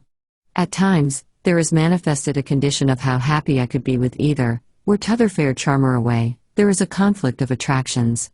There are more flirting and affairs of the heart in the world of atoms than in the region of the molecules. For a while, the latter is apt to seek only the companionship of their own family or some nearly related family. The atoms have quite a number of possible affinities, and will invariably desert a lesser attraction for a greater one, thus forming a new molecule, and leave the deserted one to get along alone as best it may, or else form a new alliance with some other affinity which is either impervious to the attraction of the more brilliant charmer, or else is out of the danger of temptation. But, if we analyze and carefully consider this chemical affinity chemist, we will see that it comes well under the definition of attraction as given by Webster and quoted in the first part of this chapter. It certainly comes under the rule of the power in nature acting mutually between bodies or ultimate particles, tending to draw them together, and so on. The writer thinks that he is justified in asking you to consider gravitation, cohesion, adhesion, and chemical affinity as related forms of the same thing. If you do not like to call this same thing by the name of gravitation, suppose we call it the law of attraction, of which gravitation, cohesion, adhesion, chemical affinity, or chemism are but different aspects. This relation is described in Chapter 13, and the writer believes that this law of attraction is the underlying cause of all that we call energy, force, power, motion, and so on, in the physical world.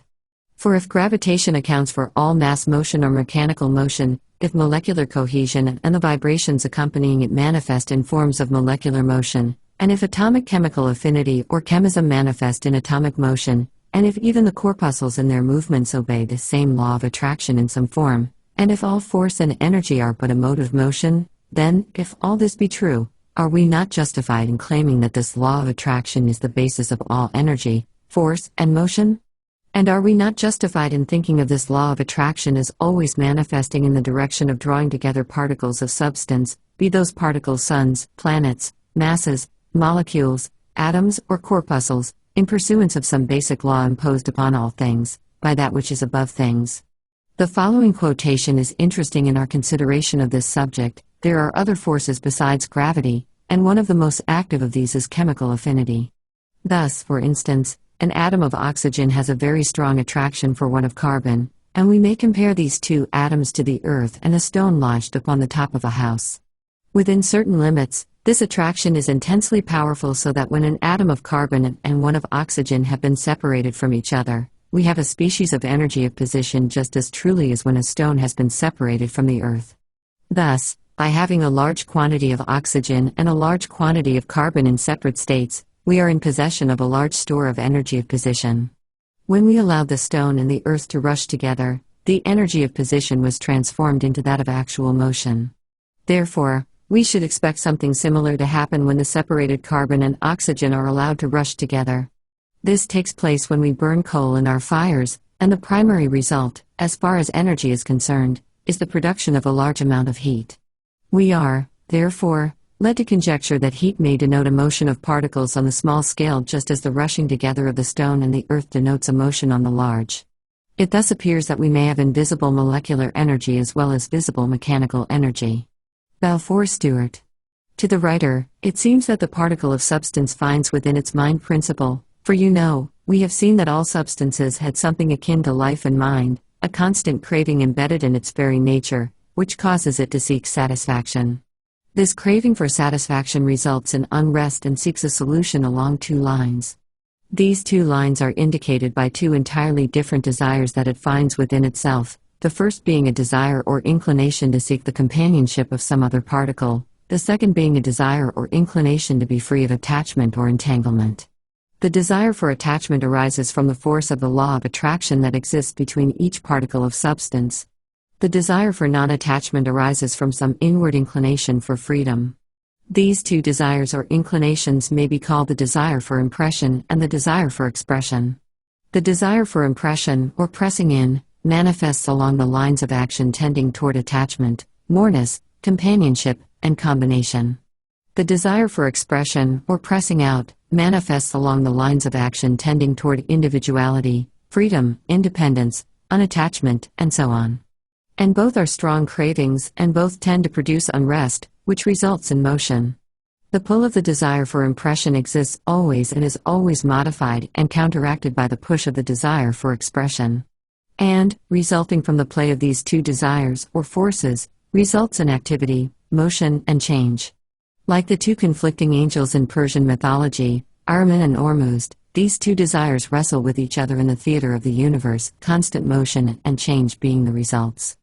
And, if the writer may be pardoned for dropping into mysticism for the moment, may it not be that these conflicting desires for separateness and unity, respectively, are but different forms of the desire for satisfaction through oneness? Impression seeks oneness by combination with other separated particles but finds it not. Expression seeks oneness by drawing apart and endeavoring to realize it in that way but finds it not. But both are different aspects of the same desire for satisfaction, and only when the mind recognizes oneness in diversity does satisfaction come. And thus, the particle's lesson becomes the man's lesson. These conflicting desires of inclinations of the particles, the one urging it along the lines of attraction and the other along the lines of separation, produce the dance of the atoms, the motion of the particles. When the particle manifests along the lines of expression, it pushes itself away from the other particle and, consequently, also pushes the other particle away. When it manifests along the lines of impression, it pulls itself toward the other particle and, at the same time, pulls the other particle toward itself. In both cases, the medium of the pulling extends over the space separating them, as will be described in future chapters. This pulling and pushing is called by chemistry attraction and repulsion of the particles. It is perhaps unnecessary to state that the force of the attraction of cohesion or of chemical affinity is much stronger than that of gravitation in the case of the same particles. Otherwise, if one picked up a piece of iron, the attraction of gravitation would cause its particles to separate and fall to the ground, whereas the attraction of cohesion and that of chemical affinity enable the particles to counteract the pull of gravitation and thus remain intact. Compared with cohesion or chemical affinity, the pull of gravitation is incomparably weak. The force that holds together two atoms of water represents a high degree of dynamic power, and the shock of forcible separation of chemical atoms produces something akin to an explosion. So, we see that the attraction of the particles, while of the same nature as gravitation, is much higher in intensity. But notwithstanding the power of attraction, it seems to be a matter inherent in the nature of the particle and to represent something like will in response to desire. The varying push and pull, or the two desires, would necessarily cause a revolution of each particle on its own axis and a revolution around each other, besides many instances of rushing together and away from each other. In these forms of motion is found the cause of the vibrations producing radiant energy, known as light, heat, electricity, and magnetism. Chapter 11. The Theory of Dynamic Thought. From the preceding chapters, we have learned that 1. The forms of force or radiant energy, known as light, heat, magnetism, and electricity, are modes of motion arising from the original motion of the particles of substance, molecules, atoms, corpuscles or electrons. And that such original motion of the particles arises from the operation of the law of attraction. 2. That the forms of attractive force or energy, known as gravitation, cohesion, adhesion, atomic attraction, chemical affinity or chemism, and corpuscular attraction, also arise from the operation of the law of attraction. 3. That, from the above, it follows that all manifestations of force and energy in inorganic substance, both radiant energy in its forms of light, heat, magnetism, electricity, and so on, and also attractive energy in its forms of gravitation, cohesion, adhesion, chemical affinity or atomic attraction and corpuscular attraction, arise from the operation of the law of attraction. It will be well to remember that the fact that some of the above forms of radiant force or energy, such as heat, light, magnetism, and electricity, may arise from motion transmitted from other substances does not alter the matter. For if they arise from waves from some other substance, it merely follows that the original motion that gave rise to the waves arose from the operation of the law of attraction. Or, if they arise from interrupted motion, it merely follows that the interrupted motion may be traced back to the original motion that arose from the operation of the law of attraction. So that all mechanical power and all the forms of energy or force producing the same, omitting for the moment the forms of energy or force of living organisms, which will be described later on, arise from the operation of the law of attraction. Now, for the next step. We have seen that the operation of the law of attraction results from vital mental action on the part of the life and mind principle inherent in the nature of the substance particles. Consequently, all forms of energy and force arising from the operation of the law of attraction, the latter being the result of vital mental action, then it follows that all forms of energy and force having its origin in the law of attraction are manifestations of vital mental action. But this is not all, for we have not considered the energy and force abiding in and manifested by what is called living organisms, such as human, animal, and plant life, which are manifested by the physical organisms or bodies of man, animal, and plant. To avoid a long digression into the realms of biology, we will omit all but a passing reference to the theories that seek to identify the action of the cells of organic life with those of the particles of inorganic life, for remember, that organic substance has its molecules, atoms and corpuscles, as well as its higher combinations known as cells, and we will seek the ultimate source of all forms of force and energy, exhibited by organic life, and that which lies back of physical action. We need no argument here, for all will readily recognize that behind the physical action of man, animal, and plant lies life and mind, and that, therefore, all force and energy arising from such action must be manifestations of vital mental action. And so, summing up our conclusions regarding force and energy and motion in inorganic substance, and then in organic substance, we arrive at an understanding of the basic proposition of the theory of dynamic thought, which is as follows: basic proposition. That all forms and exhibitions of force, energy, motion, and power manifest vital mental action. And that, consequently, at last, there is no force but vital mental force, no energy but vital mental energy, no motion but vital mental motion, no power but vital mental power. The average reader may fail to recognize the tremendous importance of the above proposition.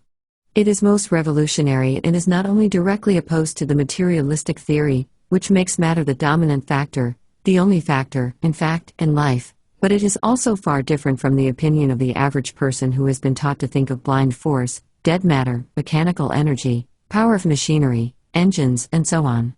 And yet, you are invited to go back over the path that leads up to the theory, and test and examine every bit of the road for weak spots, insecure bridges, and so on. The writer feels that the work will bear examination. He thinks that he has succeeded not only in proving that, 1. The universe is alive and thinking, and 2. That the mind is dominant, but he believes, also, that he has made at least partially understandable the old occult and metaphysical aphorism that has been heard so much in these later days, the statement that all is the mind is all. The only fact needed now is the proof of the old occult theory that matter or substance blends gradually into the mind and that, in the end, it is found to have its origin there. So far, science has not given us this proof, but it begins to look that way. However, science does not dream of what lies at the end of the road she is traveling.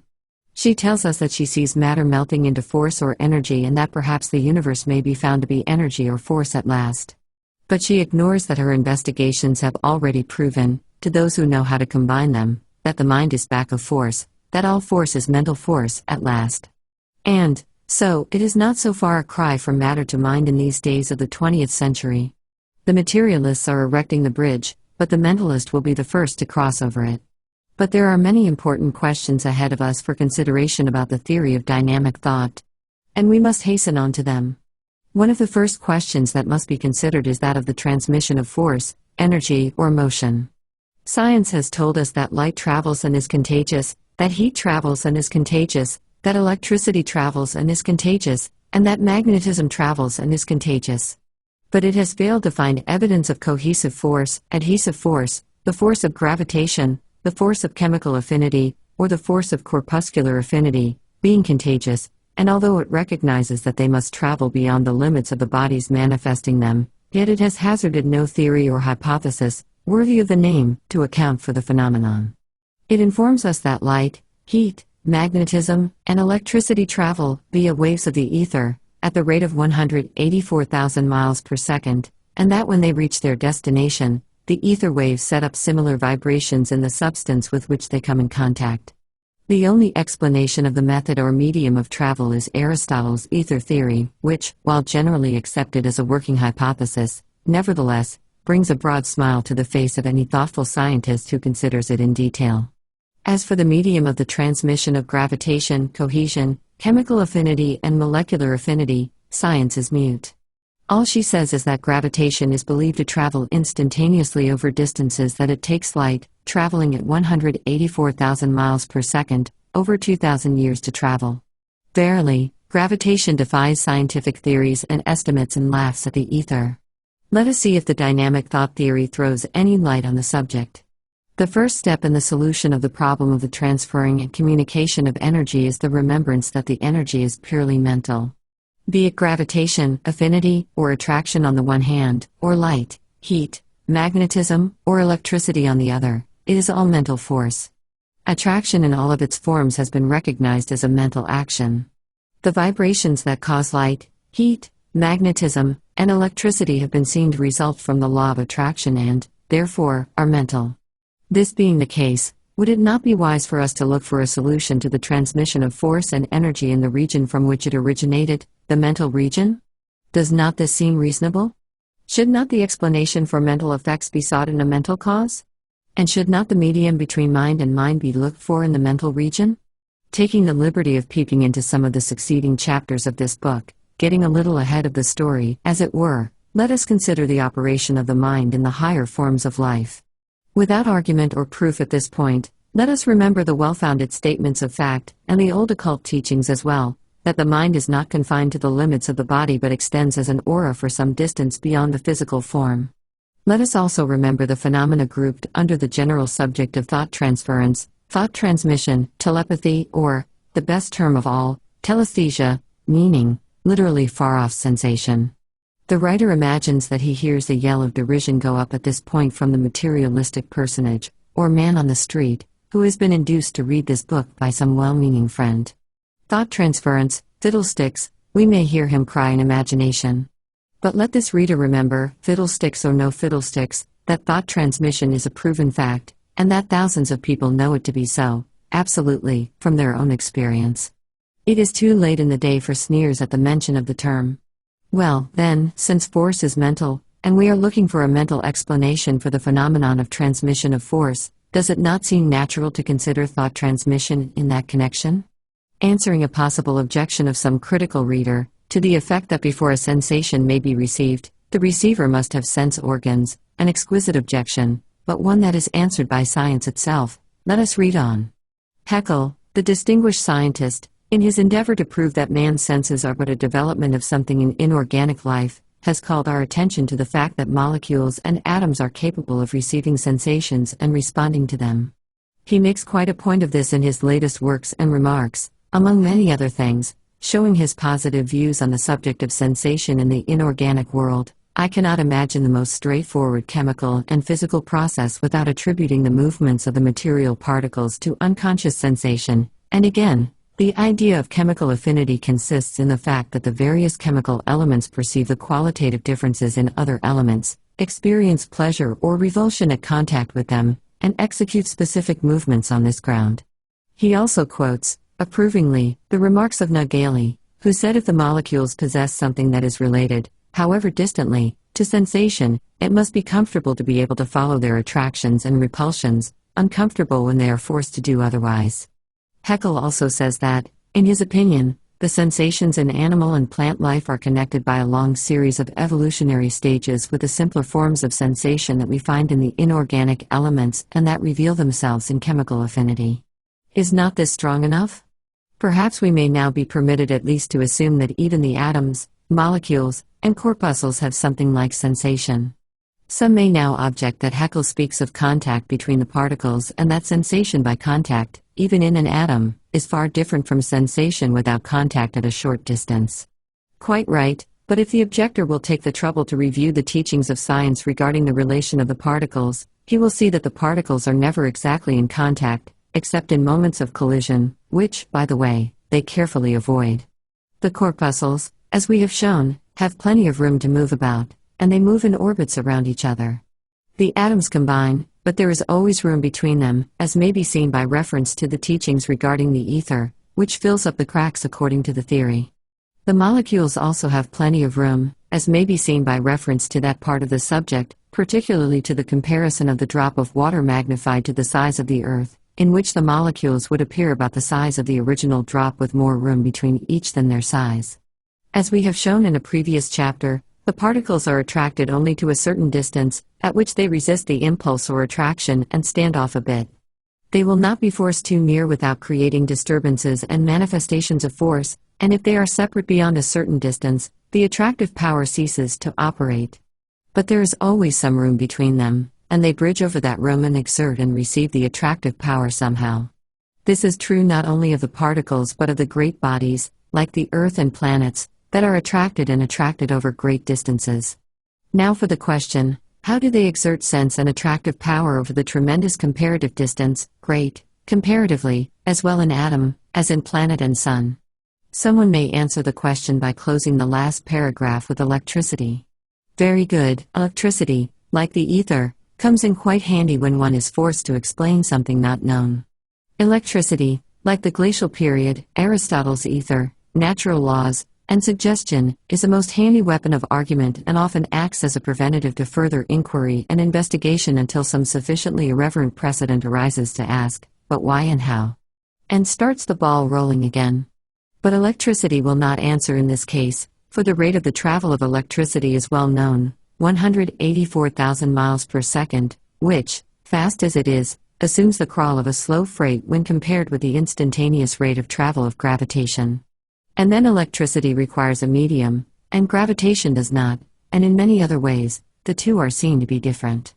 In the case of the space between the atom and molecule and corpuscle, it is no more reasonable to say electricity than it would be to say heat or light, and magnetism is not available for obvious reasons.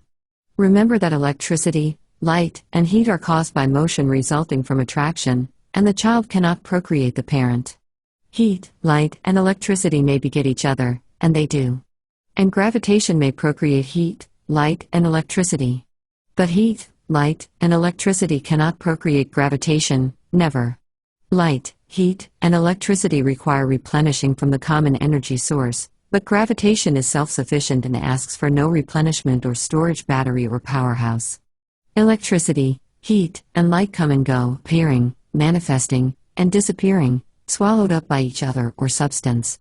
But gravitation is always there, unchangeable, unwavering, immutable, invariable, something above matter and force, something majestic, awe-inspiring, sublime. Does it take a wild flight of the imagination to see that this something that is not matter nor force must be a manifestation of the mind? Let us first apply this idea of thought transference to the operation of the law of attraction between the corpuscles, atoms, and molecules of substance, the particles of substance. The particles are believed to move to or away from each other by the workings of attraction and affinity in various degrees. First, they must desire to move, not desire in the developed sense that we feel it, but still elementary feeling, inclination, or tendency, call it what you will, but it remains a rudimentary mental emotion, an emotion leading to motion. This is not a pun. Look up the meaning of the word emotion, and you will see its application. Then, following the desire comes the action toward gratifying it. The particles act to gratify desire in two ways, acting at a distance. Remember, they exert the attractive force, which the writer believes to be a mental force, transmitted by mind, projection, a mental or psychic bond or connection being thus established. By means of this bond of mind, the particle endeavors to 1. Draw itself to the object and 2. Draw the object toward itself. In the case of the molecule, this desire and movement seem to be mutual and evidenced by and to all molecules alike, providing they are within molecular distance, as science calls it. But in the case of the atoms, it seems to be different, for there is found a greater degree of choice or elective affinity. This election or choice is not altogether free. Still, it depends upon the relative likes and dislikes of certain elements, as we have seen in previous chapters, although, to be sure, these elements are all made out of the same stuff in different combinations. The details of corpuscular attraction are not known, so it cannot be told whether preferences exist or whether, in the words of the street, all corpuscles look alike to each other. It would appear, however, that there must be some reasons for preference among the corpuscles, else they would always form in the same combinations, always act similar to each other, as they are alike in other actions, and thus there would be but one element or kind of atom, formed, instead of the 75, already known. To be sure, in this case, it might be that the one kind of atom formed would be the atom of hydrogen and that all other elements, or atoms, were modifications of that one, just proving the dream of the scientists of the 19th century. But, as Kipling would say, that is another story. To return to the particle which we left trying to draw the other particle to itself, and itself toward the other. There is no material connection between them, electricity and magnetism will not answer, so what is to be done? The particle knows that it exerts a drawing power or force by means of the mental connection, and the two come together. The particle evidently can exert a repelling or moving away power by reversing the process, the mental bond acting as the medium. This may cause a smile because we have never seen bodies pulling themselves together by intangible bonds. Haven't we? Then how about two pieces of magnetized steel or two electrified substances? Oh, that's different, you say. Why different? Isn't the bond intangible? And haven't we seen that electricity and magnetism were mental actions also? Oh yes, that's it. Perhaps the attracting force is magnetism or electricity. No, that will not do, for we have seen that electricity and magnetism were products of this attraction, not producers of it. The attraction must come before electricity and magnetism, not after them. You are mixing cause and effect. And, even if you were right, and you cannot be, wouldn't the electrical or magnetic force be called into operation and directed by the mental action arising from the desire? You cannot escape mental action when you study the law of attraction. But how about the fact that heat causes the particles to change their vibrations and draw apart, and all that sort of thing, and electricity, likewise? You may ask. Indeed, this takes the matter away from mental action, doesn't it? Well, the writer thinks that the phenomenon referred to only helps to prove his theory. And he will endeavor to so prove to you. The consideration of the facts related in this chapter leads us to a supplemental proposition to our basic proposition, which may be stated as follows: Supplemental Proposition I. Not only is the law of attraction the manifestation of a mental process, or vital mental action, but also the actual force or energy used in bringing the particles of substance in closer relation, by that law, is in its nature a vital mental force or energy, operating between bodies or particles of substance, without a material medium. Chapter 12. The Law of Vibrant Energy. In previous chapters, we have seen that the phenomena of radiant energy, known as light, heat, magnetism, and electricity, originated in the motion of the particles, the different classes of phenomena depending upon the particular degree and nature of the motion mentioned above of particles. We have also seen that radiant energy could be communicated or transmitted from one body of substance to another, and that the communication of transmission might be accomplished not only by close contact of the bodies but by waves of some sort which were caused in some medium, the ether, by the vibrations of the particles of the body, and which waves, when they reached the other body, were transformed into vibrations of the particles corresponding to those manifested in the first body. The idea has been illustrated by the sending telephone, the sound waves in the diaphragm of which were transformed into waves of the electric current, and thus, passing along the wires were transformed again into sound waves by the diaphragm of the receiving instrument. We have seen, also in the preceding chapter, that the medium by which these vibrations were transferred, transmitted, or communicated might be supposed to be the mind, the operation being akin to thought transference. Now, let us examine the workings of the matter.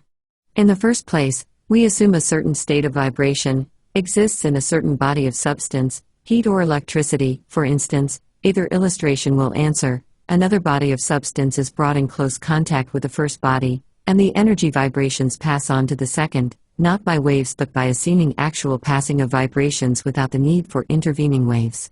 This science calls transmission by conduction, the theory being that the particles rapidly pass on the vibrations from one to another. Convection or conduction along other forms of substance, such as hot air, hot water, steam, and so on, is but a variation of the above, as substance is the medium in both cases. The third form of transmission is by radiation, whereby the vibrations are transmitted by waves in some medium other than substance, according to the theory, as we have described in a preceding paragraph, as well as in previous chapters. As a matter of fact, a careful analysis of the matter will show that even in the conduction of the most solid substance, there must be a medium, not substance, between the particles of the substance, for the particles always have space between them, this being true of the particles of air, as well as those of iron. So there is always space to be traversed by a medium, not substance. But we need not stop to split hairs regarding this question, for the general explanation will explain this also. Now, to get back to our body of substance vibrating with radiant energy, separated from a second body of substance by a great distance, thousands of miles in fact, millions would be better, let us take two worlds, for instance, the Sun and the Earth.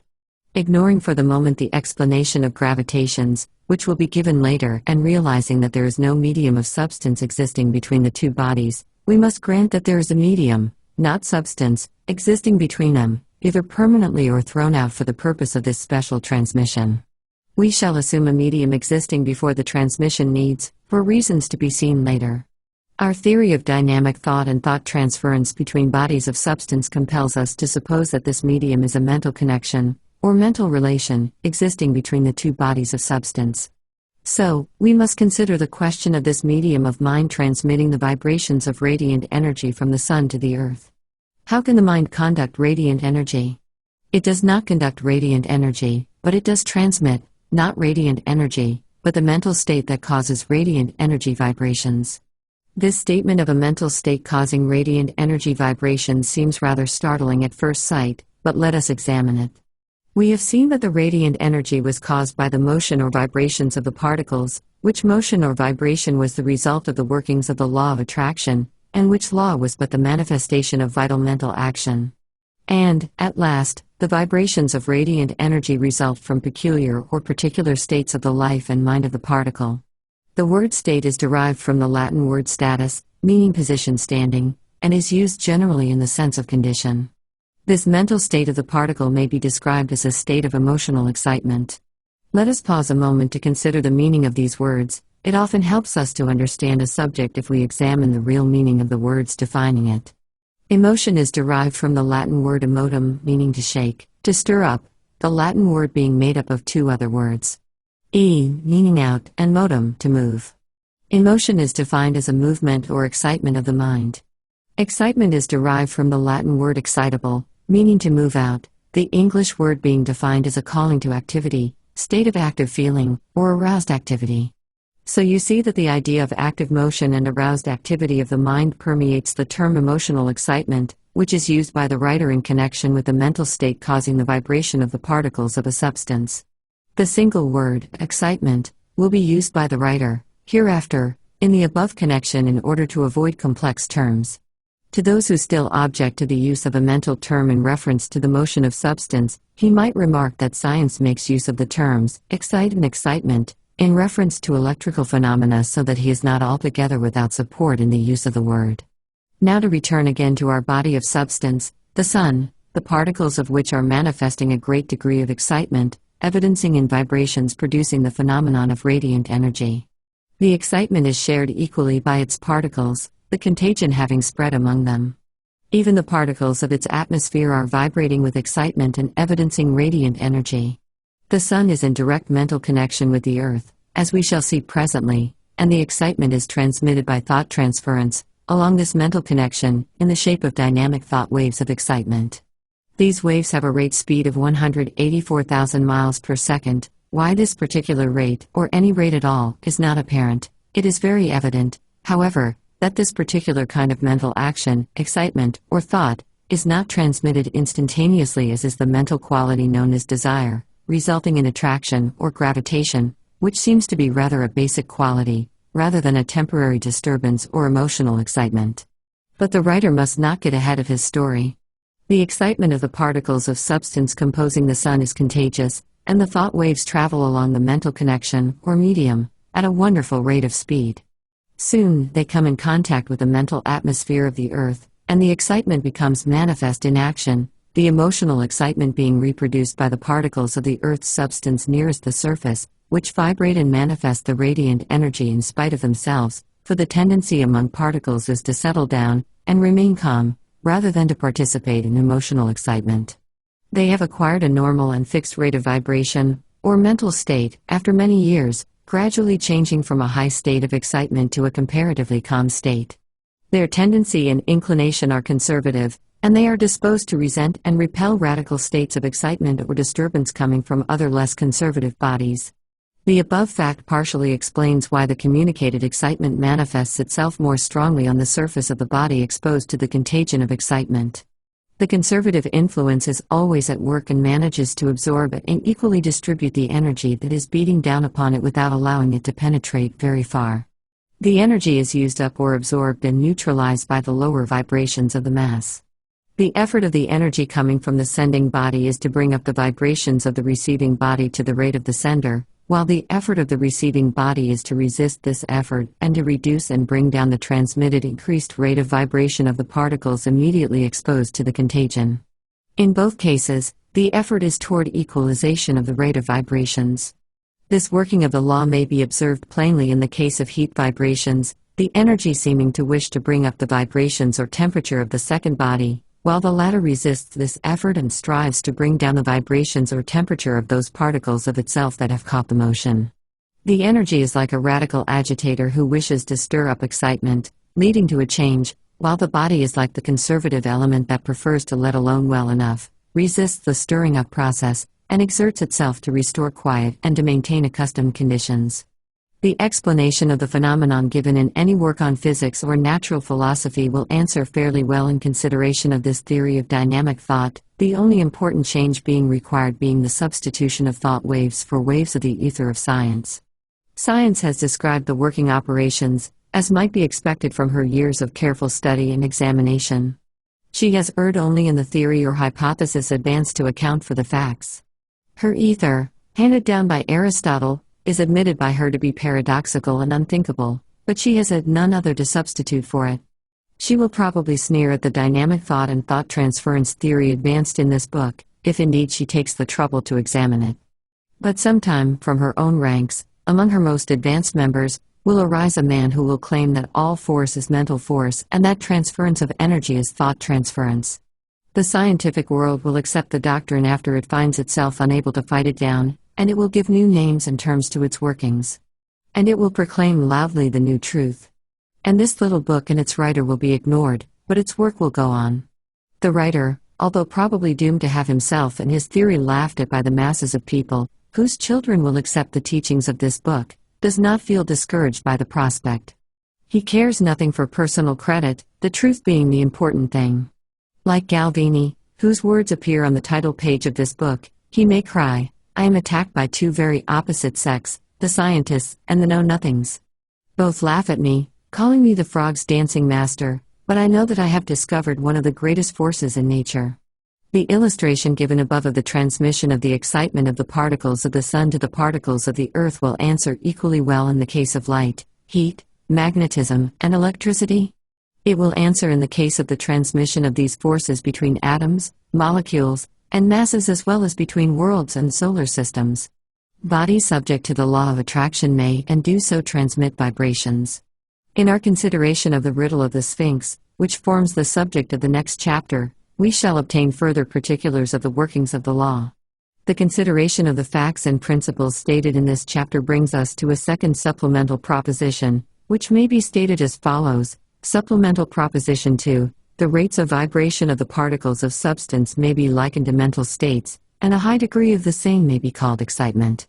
This excitement may be, and is, communicated from the particles of the body manifesting it to the particles of other bodies, the medium of such communication being a mental connection or mental relation existing between the two bodies of substance, without the employment of any material medium, and which excitement, so communicated, reproduces in the second body the vibrations manifested in the first body, subject, always, to the counteracting efforts of the second body to maintain its accustomed, and former, rate of vibration and mental state.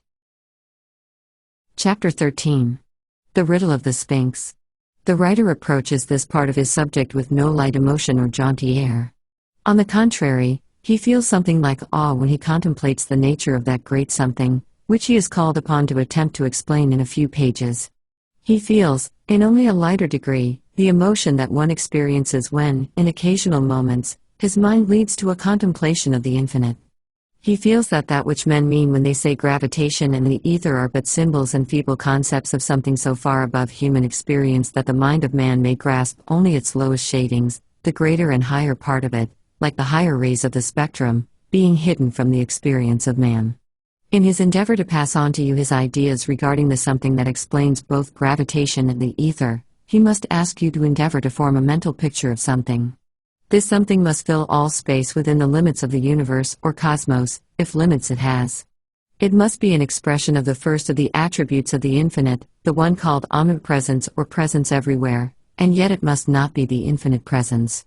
It also must be an expression of the second of the attributes of the infinite, the one called omnipotence, or all-power, and yet it must not be the infinite power. It also must be an expression of the third attribute of the infinite omniscience, or all-knowing, and yet it must not be the infinite wisdom. It must express all the attributes we think of as belonging to the infinite. Yet through them all, we may see the infinite itself in the background, viewing its expressions. This something that you are asked to think of is that something regarding which the mystics have dreamed, the philosophers have speculated, the scientists have sneered and smiled, that something that men have thought of as the universal mind or the cosmic mind. You are asked to think of this something as a great ocean of pure mind, permeating all space, between solar systems, between worlds, between masses of substance, between the molecules, atoms and corpuscles. In and about and around everything, yes, even in everything, in the very essence of the corpuscle it is, in truth, it is that essence itself. Bound up in the bosom of that mighty ocean of mind must reside all knowledge of the universe, of all this side of God. For that, all knowledge is but a knowing of its own region. Latent within itself must be locked up all energy or capacity for force or motion, for all force or energy is mental. In its very presence, it exemplifies the capacity to fill all space. Omnipresent, omnipotent, omniscient, all the attributes of the infinite are manifested in it, and yet it is but the outward expression of that behind the veil, which is the causeless cause of all. In that great ocean of universal or cosmic mind, bodies of substance are but as floating specks of dust, or even bubbles formed of the substance of that ocean itself. On the surface of that ocean, there may arise waves, currents, ripples, eddies, whirlpools, storms, hurricanes, tempests. From its bosom may rise vapor, that after stages of clouds, raindrops, flowing in streams, rivers, bays, at last again reach the source of its origin. These disturbances and changes we call energy, force, and motion, but they are still surface manifestations, and the great ocean is serene in their depths and, in reality, are unchanged and undisturbed. This, friends, is that which the writer asks you to accept in the place of Aristotle's ether. Is it a worthy exchange? We have seen that the attraction of gravitation was different from any other so-called form of force and energy, both in its operations and laws, as well as in its constancy and self-support. And that it was different from the other forms of attraction, such as cohesion, chemical affinity, and so on. And, so, we must consider it more than a mere emotional excitement in the mind of the particle, that bubble on the ocean's surface. And it must be different from the special forms of attraction manifested by the atom and molecule. It must be a simpler, more basic, and yet a more constant and permanent thing. It must exist before and after excitement, vibration, cohesion, and chemical affinity. It must be the mother of the forces. Let us imagine the cosmic mind as a great body of something filling space instead of as the ocean's surface, which figure we used just now. Either figure is equally correct. This great cosmic mind is to be thought of as filling space and containing countless worlds, suns, and smaller bodies of substance within its volume, for a better word. These suns, worlds, and bodies are apparently free and unconnected, floating in this great volume of mind. But they are not free and unconnected, a web of lines of gravitation links them together. Each body of substance has a line reaching out continuously and connecting it with another body. Each body has one of such lines connecting it with each other. Consequently, each body has countless lines reaching out from it, some slender and some thick. The thickness depends upon the ratio of distances maintained by, and relative sizes of, the particular bodies it connects. This system of lines forms a great network of connections in the volume of the mind, crossing each other at countless points, but not interfering with each other. Although the number may be said to be numerous, these lines do not begin to cover the entire dimensions of space or the mind that fills it. There are great areas of space entirely untouched by these lines. If one could see the system of lines, it probably would appear as a sheared-off section of a great spider's web, with lines in all directions but plenty of room between the lines. Perhaps these lines converge to a common center. But this is transcendental dreaming. Let us proceed with considering these lines. It is to be understood that these lines are not material lines, not made of substance, but rather conditions in the cosmic mind. Not thought waves arise from the excitement of particles, but something more fundamental, simpler, and more permanent. Let us look closer, and we will see that the great lines of gravitation radiating from and connecting the world with the world, sun with planet, are cables composed of much smaller lines, the finest strands of which are seen to emanate from each corpuscle or particle of substance, the line of gravitation reaching from the Earth to the Sun being composed of a mass of tiny strands which connect each particle of one body with each particle of the other. The last analysis shows us that each particle is connected with every other particle in the universe by a line of attraction. These lines of attraction are what we call gravitation, purely mental, lines of mind principle in the great volume of mind. These lines of gravitation must have existed from the creation of the particle, and the connection between particle and particles must have existed from the beginning if there was. The particles may have changed their positions and relations in the universe, but the lines have never been broken. Whether the particle existed as a free corpuscle combined as atom or molecule, whether part of this world or sun or planet or that one countless millions of miles removed, it mattered not. The gravitation line was always there between that particle and every other particle. Distance extended and thinned the line, or the reverse, as the case might be, but it was there, always. Obstacles did not hinder passage, for the lines passed through the obstacle. Can it not be seen that here is the secret of the fact that no time is required for the passage of gravitation? It travels instantaneously, whereas it does not travel at all? It does not seem that this theory also explains why no medium is required for the travel of gravitation. And does it not explain why intervening bodies do not affect gravitation in its passage? Gravitation does not travel or pass, it remains constant and ever present between the articles, varying in degree as the distance between the particles is increased, and vice versa, and increasing and decreasing in effect, according to the number of particles combining their lines of attraction, as in the case of atom, molecule, mass, world. Gravitation is a mental connection or bond uniting the mind in several particles rather than their substance or material. Along these lines of gravitation pass the thought waves resulting from the excitement of the particles, these fleeting, changing, and constant waves of emotion, how different they are from the changeless, constant exhibition of gravitation. And along these same lines, when shortened by close contact, travel the impulses of cohesion and chemical affinity. Gravitation performs its work and acts as a common carrier for the waves of desire force and the thought waves of excitement of the particles, manifesting as attractive and radiant energy, respectively. The writer asks you to remember, particularly, that while the desire waves of the particles, and their thought waves of excitement, are changeable, disconnected, and inconstant, the line of gravitation is never broken, and could not be unless the particle of substance was swept out of existence, in which case the balance of the universe would be overturned, and chaos would result. The divine plan is perfect to the finest detail, every particle is needed, known, counted, and used in the plan. And gravitation is the plainest evidence of the reality of the infinite afforded us. In it, we see the actual machinery of the infinite. No wonder great thinkers have bowed their heads reverently before its power and awfulness when their minds finally grasped its import. Verily the sparrow's fall is noted and known, as the biblical writer has recorded, for the fall is in obedience to that great law that holds the particles in their places, that makes possible the whirl of worlds and the existence of solar systems, that, indeed, makes possible the forms of life as we know them, that something that forever and ever has and will, silently, ceaselessly, untiringly, and without emotion, fulfilled its work and destiny, gravitation.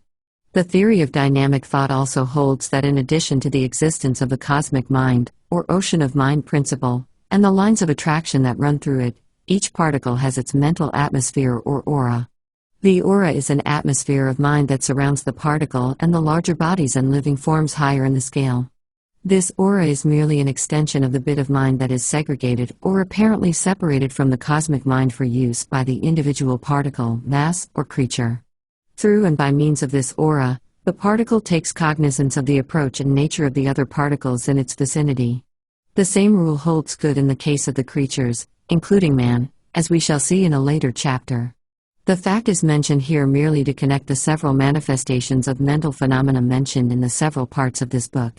Some may object to the theory of the lines of gravitation being the only carriers of the sun's energy as contrary to the scientific conception that the sun radiates energy in all directions equally, just as does a piece of hot iron or a lamp. Answering this objection, the writer would say that there is a decided difference between the two cases. The iron or lamp radiates its heat and light to the particles of the surrounding air and other substances in close distance, the lines being very close together. So close in fact that they seem to be continuous and have no space between them, at least no space sufficiently large to be detected by the eye of man or his instruments. But with the sun, the case is different, for the distances are greater, and the lines spread apart as the distance increases. Draw a diagram of many fine rays emanating from a central point, and you will have the idea immediately. If space were filled with substance, just as is the atmosphere of the earth, the air is meant, of course, then indeed would the lines practically be joined together, but as space between the worlds is almost devoid of substance, the lines between the sun and the other worlds and planets spread out rapidly as the distance from the sun increases.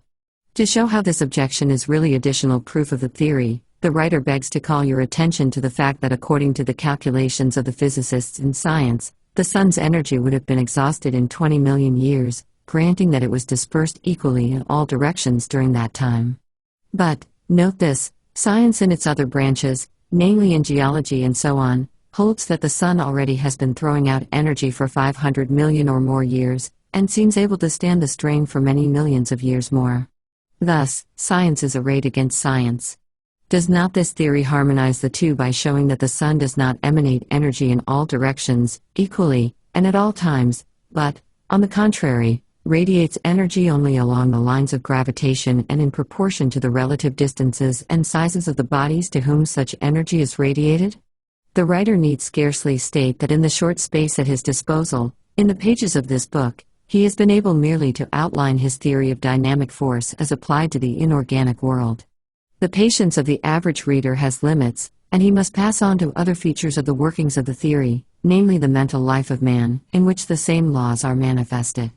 However, he feels that those interested in the phases of the subject touched upon may explain for themselves the missing details by reference to the teachings of modern science on the subjects of physics, remembering, always, to substitute the theory of dynamic thought for the ether theory that modern science borrows from Aristotle as a temporary makeshift. The writer believes that this theory will account for many of the missing links in physics, a broad statement, he knows, and one either extremely impudent or superbly confident, according to the critic's viewpoint. The writer may be able to throw a little additional light, probably, upon the question of the relation between gravitation and the excitement waves of radiant energy. Without attempting to go into details, he wishes to suggest that in view of the fact that the particles are connected by the lines of gravitation, any great, extended, and rapid disturbance of a number of particles would cause a series of undulating or wave-like movements in the lines, which might be spoken of as waves of agitation or unrest in the lines of gravitation. This agitation, or unrest, of course, would be thus communicated to all other particles toward whom lines extended, the intensity or effect of such agitation or unrest depending upon the relative distances and the number of particles involved. We may easily imagine how the intense and high rate of vibration among the particles of the Sun, manifesting as intense heat, would cause a high degree of agitation or unrest among the lines of gravitation, the lines dancing backward and forward around and about, following the movements of the particles, and thus producing waves of gravitational agitation and unrest, which when communicated to the particles of the Earth, would produce a similar excitement among the particles of the latter. In the same way, the sunspots and consequent terrestrial electrical disturbance may be explained. While not absolutely tying himself to this particular conception of the details of the workings of the law, the writer feels free to say that he considers it a very reasonable idea and one that, in all probability, will be found to come nearer to explaining the phenomena than any other hypothesis. It certainly coincides with the undulatory wave theory of science. The idea is crudely expressed here. For lack of space, it is impossible to attempt to go into details, the mere mention of general principles being all possible at this time and place. And now, for a few additional words on the subject of our theory that in place of the hypothetical ether of science, a substance that is not substance, there exists a great ocean of cosmic mind. The idea is not without corroborative proof in the direction of the thought of advanced thinkers, even among the ranks of science. While science has accustomed the public to the idea that in the universal ether might be found the origin of matter, the essence of energy, the secret of motion, it has not spoken of mind in connection with this universal something. But the idea is not altogether new, and some daring scientific thinkers have placed themselves on record regarding the same. Let us quote from a few of them, it will make smoother our path. In several of his writings, Edward Drinker Cope hinted at the idea that the basis of life and consciousness lay back in the atoms and might be found in the universal ether. Dahler says the ether may be the medium through which mind and matter react. Hemstreet says, mind in the ether is no more unnatural than mind in flesh and blood. Stockwell says, the ether is coming to be apprehended as an immaterial, superphysical substance, filling all space, carrying in its infinite throbbing bosom the specks of aggregated dynamic force called worlds. It embodies the ultimate spiritual principle and represents the unity of those forces and energies from which spring, as their source, all physical, mental, and spiritual phenomena, as they are known to man. Dahler speaks of the ether as a substance, which, besides the function of energy and motion, has other inherent properties out of which could emerge, under proper circumstances, other phenomena, such as life, mind, or whatever may be in the substratum. Newton spoke of it as a subtle spirit or immaterial substance. Dilbert says, the ether, the properties of which we vainly strive to interpret in terms of matter, the undiscovered properties of which ought to warn everyone against the danger of strongly asserting what is possible and what is impossible in the nature of things. Stockwell says that the ether does not matter in any of its forms. Practically all scientists agree. Dilbert, again, says, if the ether that fills all space is not atomic in structure, presents no friction to bodies moving through it, and is not subject to the law of gravitation, it does not seem proper to call it to matter. One might speak of it as a substance if he wants another name for it. As for myself, I make a sharp distinction between the ether and matter and feel somewhat confused to hear one speak of the ether as matter. And yet, in spite of the above expressions, no scientist has dared to say in plain words that the ether, or whatever took the place of the ether, must be mind, although several seem to be on the verge of the declaration, but apparently afraid to voice their thought. Considering what we have seen in our consideration of the facts and principles advanced in this chapter, we are invited to consider the following two propositions, Supplemental Proposition 3. Connecting each particle of substance with every other particle of substance, there exists lines of mental connection, the thickness of which depends upon the distance between the two particles, decreasing in proportion as the distance increases. These lines may be considered conditions of the great ocean of cosmic mind, which pervades and fills all space, including the essence or inner being of the particles of substance and the space between the said particles. These lines are the lines of gravitation by and over which the phenomenon of gravitation is manifested. These lines of gravitation have always existed between each particle and every other particle, and have persisted continuously and constantly throughout all the changes of condition, position, and relation that the particles have undergone. There is no passage or transmission of energy or force of gravitation over these lines or any other channel, but, on the contrary, the energy or force of gravitation is a constant and continuous mental connection or bond existing between the mind of the particles, rather than between their substance or material. Supplemental Proposition 4. The lines of gravitation, mentioned in the preceding proposition, are the medium over which travel, or are transmitted the thought waves resulting from the excitement of the particles, and by which waves the mental states are communicated or transmitted. The same medium transmits or carries the mental force of attraction, cohesion, chemical affinity, and so on, evidenced in the relation of the particles to each other. Thus, gravitation not only performs its own work but also acts as a common carrier for the waves of excitement, manifesting as radiant energy, and the waves of desire force, manifesting as attractive energy.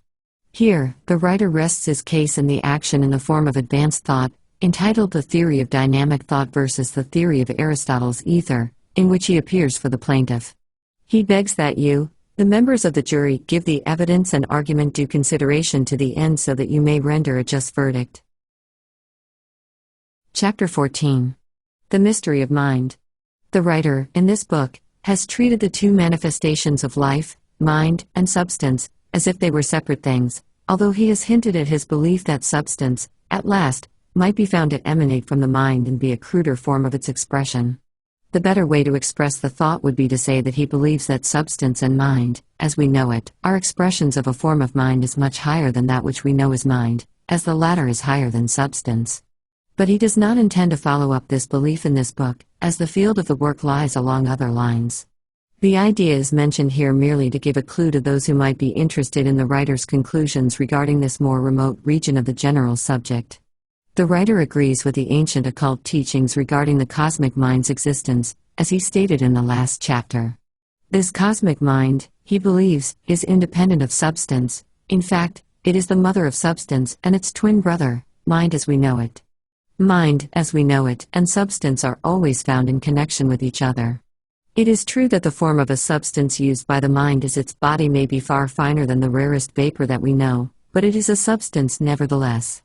The working of the great plan of the universe seems to require the mind to always have a body with which to work. This rule applies not only in the case of the densest form of substance and the mind principle manifesting through it, but also in the case of the highest manifestation of mind, as we know it, which requires a body through which to manifest.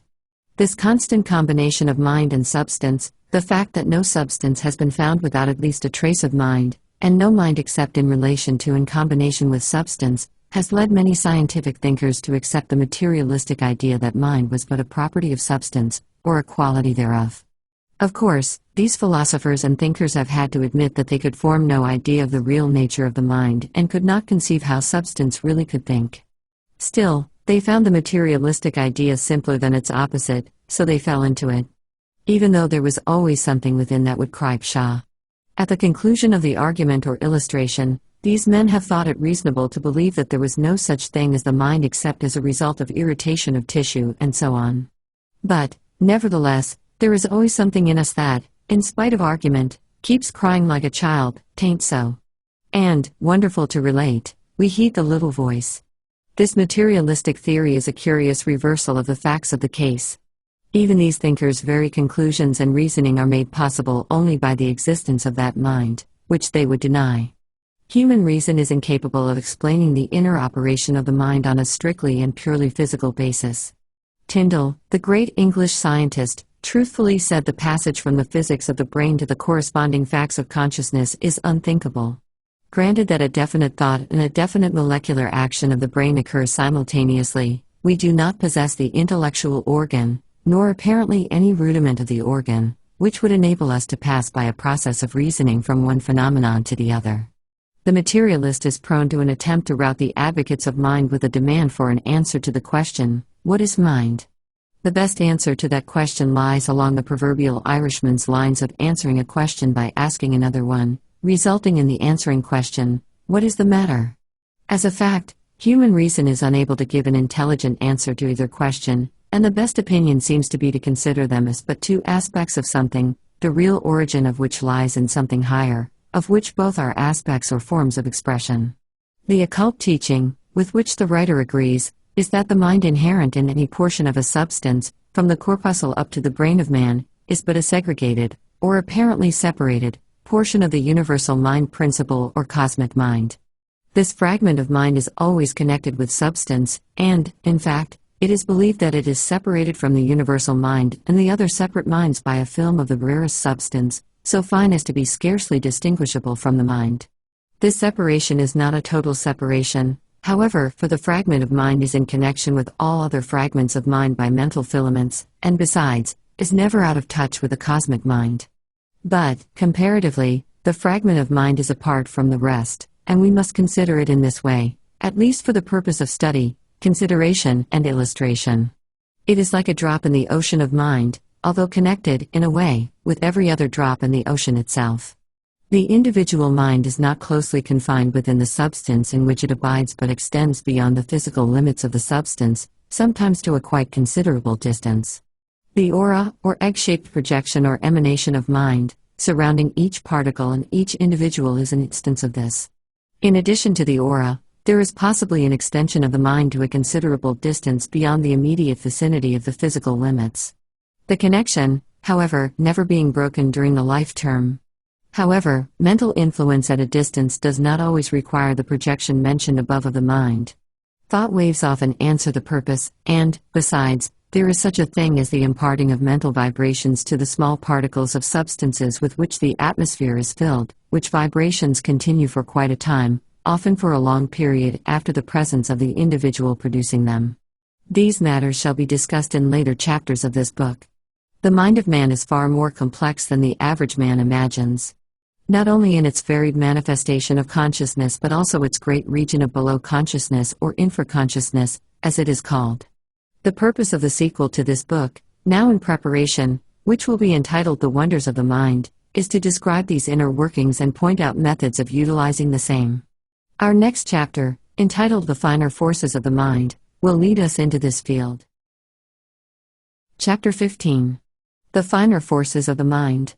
It was the writer's original intention to close the book with a chapter in which he brought to a close his argument and presentation of the case of dynamic thought. The book was written to demonstrate that theory, and it naturally should have closed there. The writer has, in simultaneous course of preparation, a companion book entitled The Wonders of the Mind, in which, in addition to information and instruction regarding the latent powers and hidden regions of the mind, including an investigation of the infraconscious and ultraconscious regions, automatic thinking, occult systems of mentation, mental development, and unfoldment, and so on. He purposes taking up the subject of dynamic thought from the mental plane of man. And he thought it better to keep the two branches of the subject separate and apart. But, notwithstanding the above facts, he feels that he cannot close the present book, the consideration of the present phase of the subject, without at least a passing reference to the fact that dynamic thought is fully operative on the plane of human mentation, as on the plane of atomic mentation. Man has the same power, potentially, the atom possesses that, only refined to a degree corresponding to the development of man as compared to that of the atom.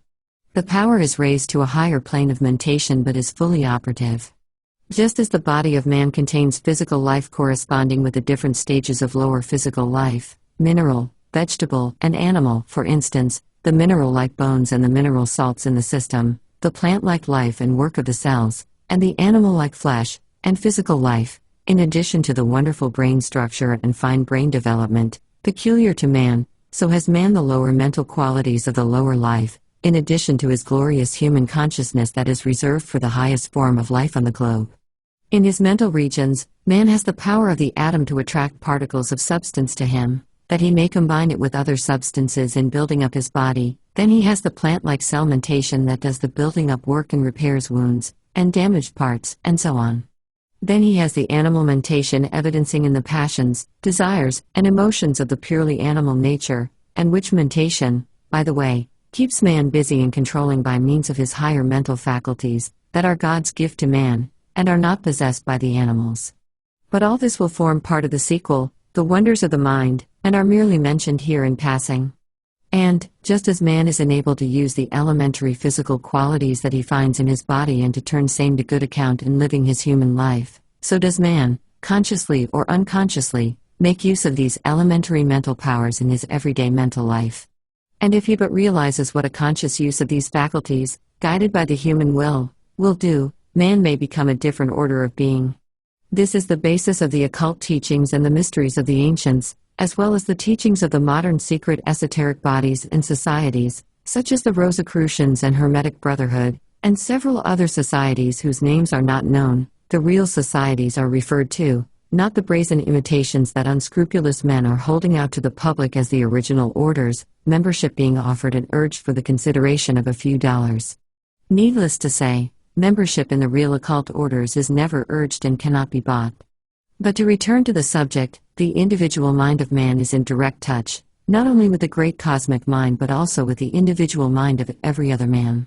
Just as lines of attraction bind the particles, so are the minds of men bound together by lines of mind or mental filaments. And just as special forms of attraction exist between the particles, so do special forms of attraction exist between men. And just as particles are influenced at a distance by other particles, so are men influenced at a distance by other men. And just as the particle draws toward itself that which it desires, so do men draw toward themselves that which they desire. And just as mental states and excitement are transmitted, or communicated from particle to particle, so are mental states or excitement transmitted or communicated from men to men. As above so below, as below so above, says the old occult maxim, and it may be found to operate on every plane. The phenomena of thought transference, telepathy, telesthesia, mental projection, suggestion, hypnotism, mesmerism, and so on, may be explained and understood by reason of an acquaintance with the theory of dynamic thought, as explained in this book. Understanding one gives you the key to the other, for the law operates precisely the same on each particular plane. If the reader will think over this statement and then apply it to his investigations and experiments, he will find that he has the key to many mysteries, the loose end of a mighty ball of thread, which he may unwind at his leisure. Let us begin by a consideration of the process of thought production in the human mind. In this way, we may understand the mental phenomena known as thought force, mental power, thought waves, thought vibrations, mind transference, mental influence, and so on.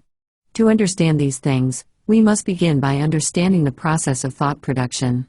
Here is found the secret of the phenomena named, and much more.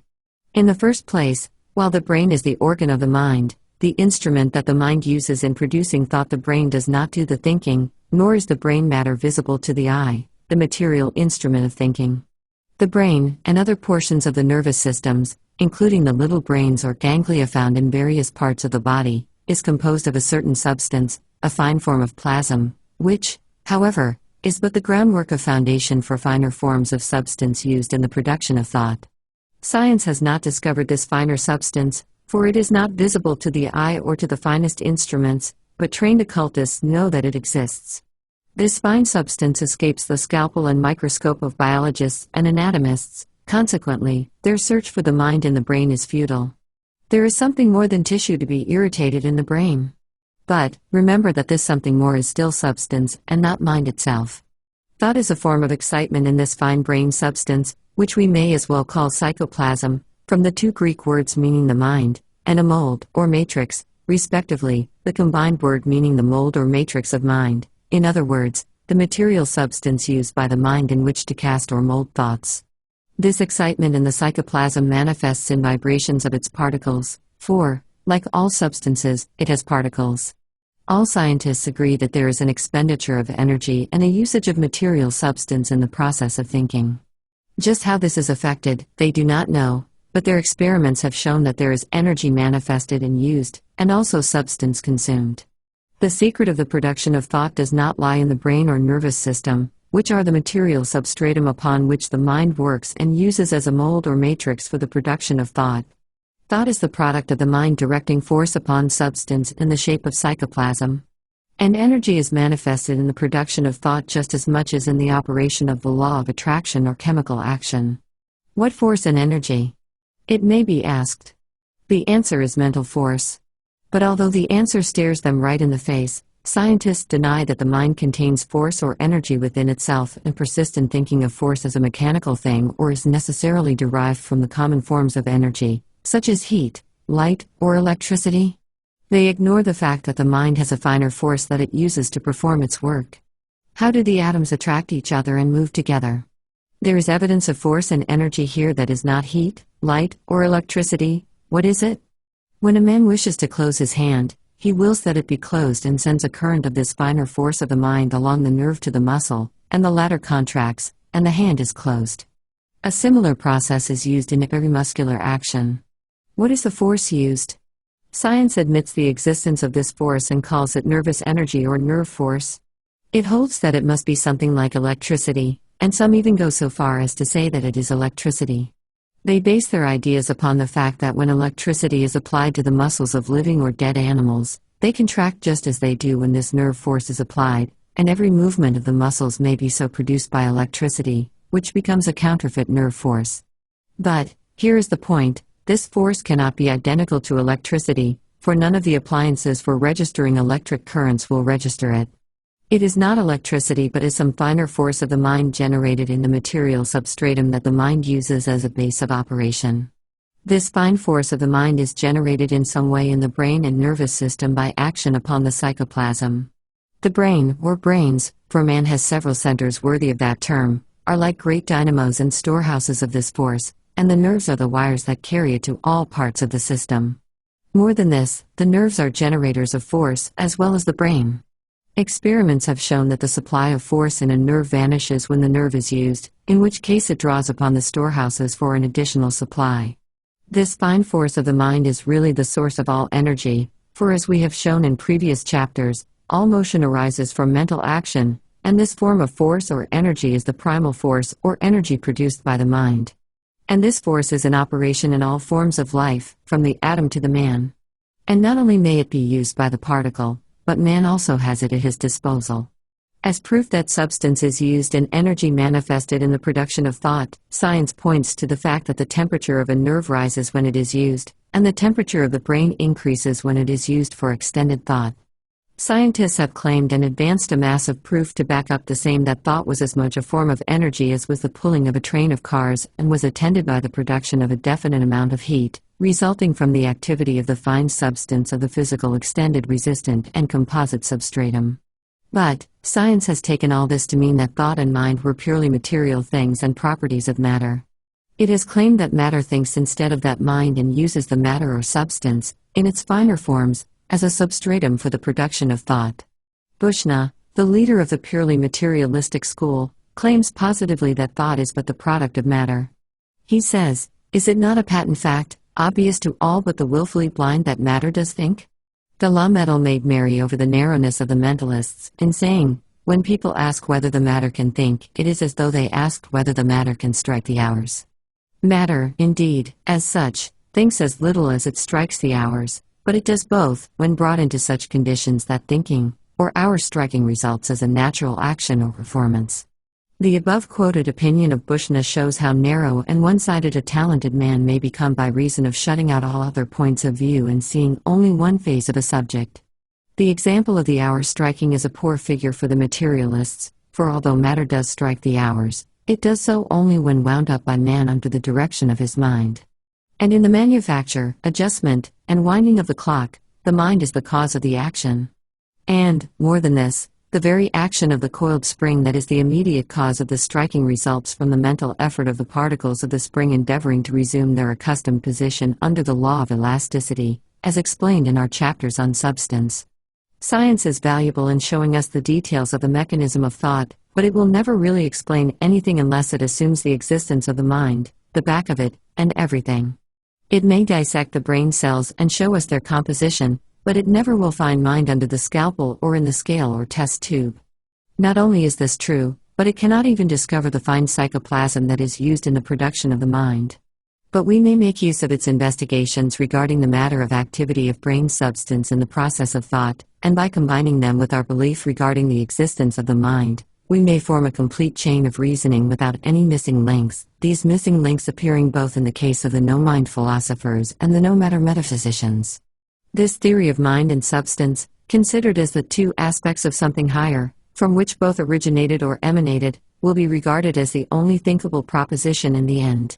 And, with this idea in view, we may use the facts and experiments of the materialists while smiling at their theories.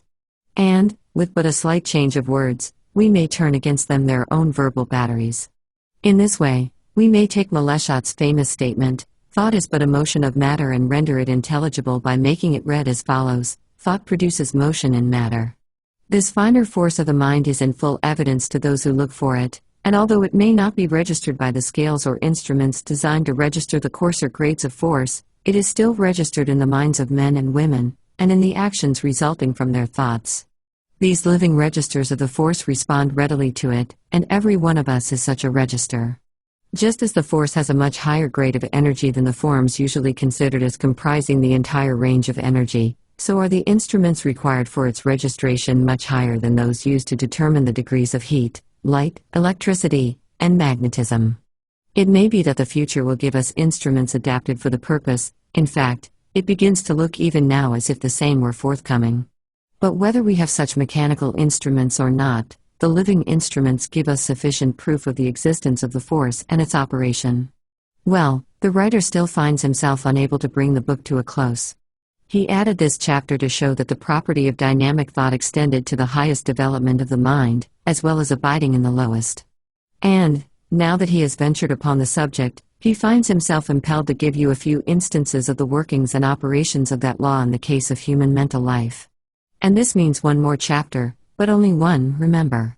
The book must come to an end sometime, remember. And so we will pass over into another chapter, which will be entitled Thought in Action. Chapter 16. Thought in Action. Without attempting to go into details or to enter into explanations, the writer takes his readers on a flying trip through the region of thought in action or dynamic thought in human life. The details of this fascinating region must be left for another and more extended visit in our next book, which will be called The Wonders of the Mind. But he thinks that even this flying trip will prove of interest and instruction. Let us start with a hasty look at the man himself. Not to speak of his 7 planes of mind, which belong to the next visit, we find him a very interesting object. Not only has he a physical body, apparent to our senses, but he also has a finer or astral body, which he may use, unconsciously or consciously, when he learns how, for little excursions away from the body during his lifetime. This astral body is composed of substances just as his denser physical body. The field and range of substance extend far beyond the powers of ordinary vision, as even the materialists must admit when they talk of radiant matter, ethereal substance, and so on. Then, he has currents of fine force coursing through his nervous system, which may be seen by those possessing astral vision if the teachings of the occultists are true. Then he, like the particle, has an aura or egg-shaped projection of mind and fine particles of psychoplasm, which has been thrown off in the process of thought, and which clusters around him, producing a mental atmosphere that constantly surrounds him, and makes itself felt by those coming in his presence. Those who read these words may remember, readily, the feeling they have experienced when coming in contact with certain people, how some radiated an atmosphere of cheerfulness, brightness, and so on, while others radiated the very opposite. Some radiate a feeling of energy, activity, and so on, while others manifest just the reverse. Many likes and dislikes between people meeting for the first time arise in this way, each finding in the mental atmosphere of the other some inharmonious element. These radiations are perceived by others coming into their range. Occultists tell us that the character of a man's thought vibrations may be determined by certain colors, which are visible to those having astral sight. There is nothing so wonderful about this when it is remembered that the various colors of light, comprising the visible colors of the spectrum, ranging from red on through orange, yellow, green, blue, indigo, and terminating in violet, arise simply from different rates of vibration of the particles of a substance. And as thought is produced by the mind, causing vibrations in the psychoplasm, why is not the astral colors reasonable? We cannot stop to consider these colors in detail but may run over the ones corresponding to each marked emotion of thought, as reported by the occult teachings.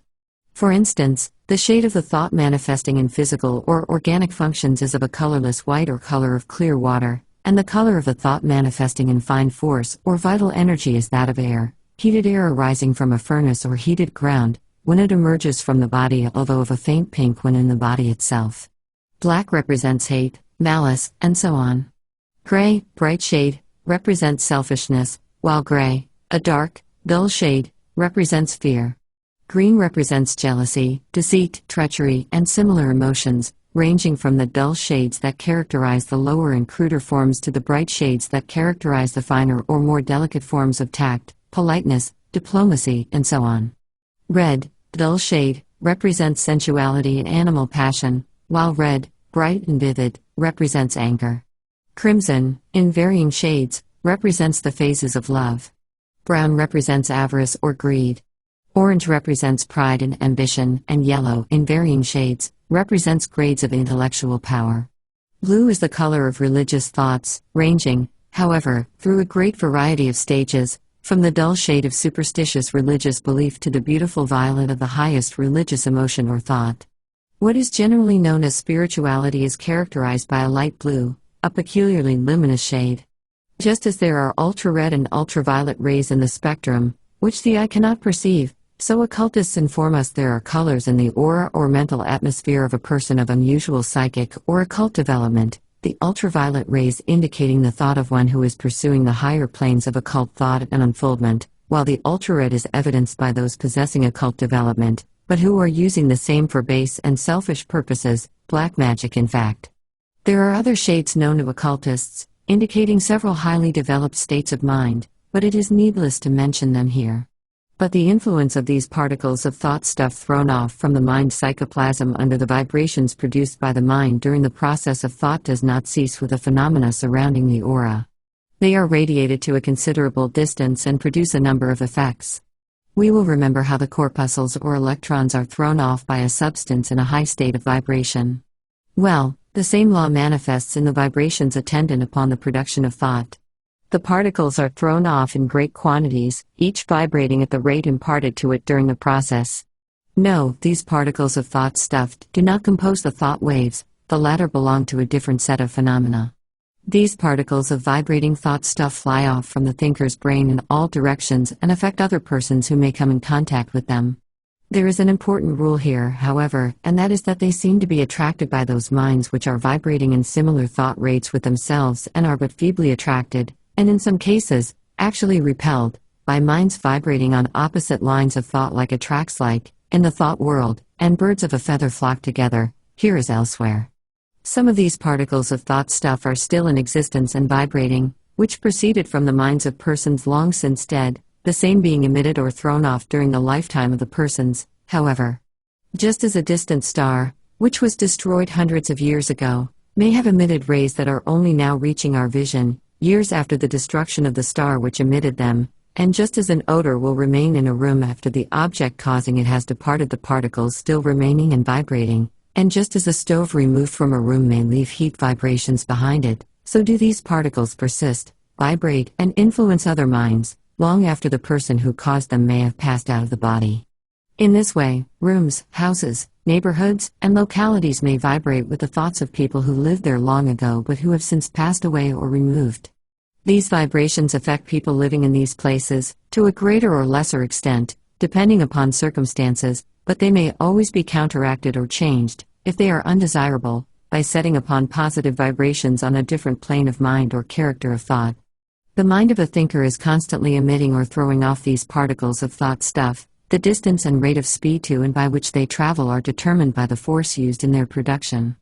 There is a great difference between the thought of a vigorous thinker and that emanating from a weak, listless mind. These projections of thought stuff have a tendency to mingle with others of a corresponding rate of vibration, depending upon the character of the thought.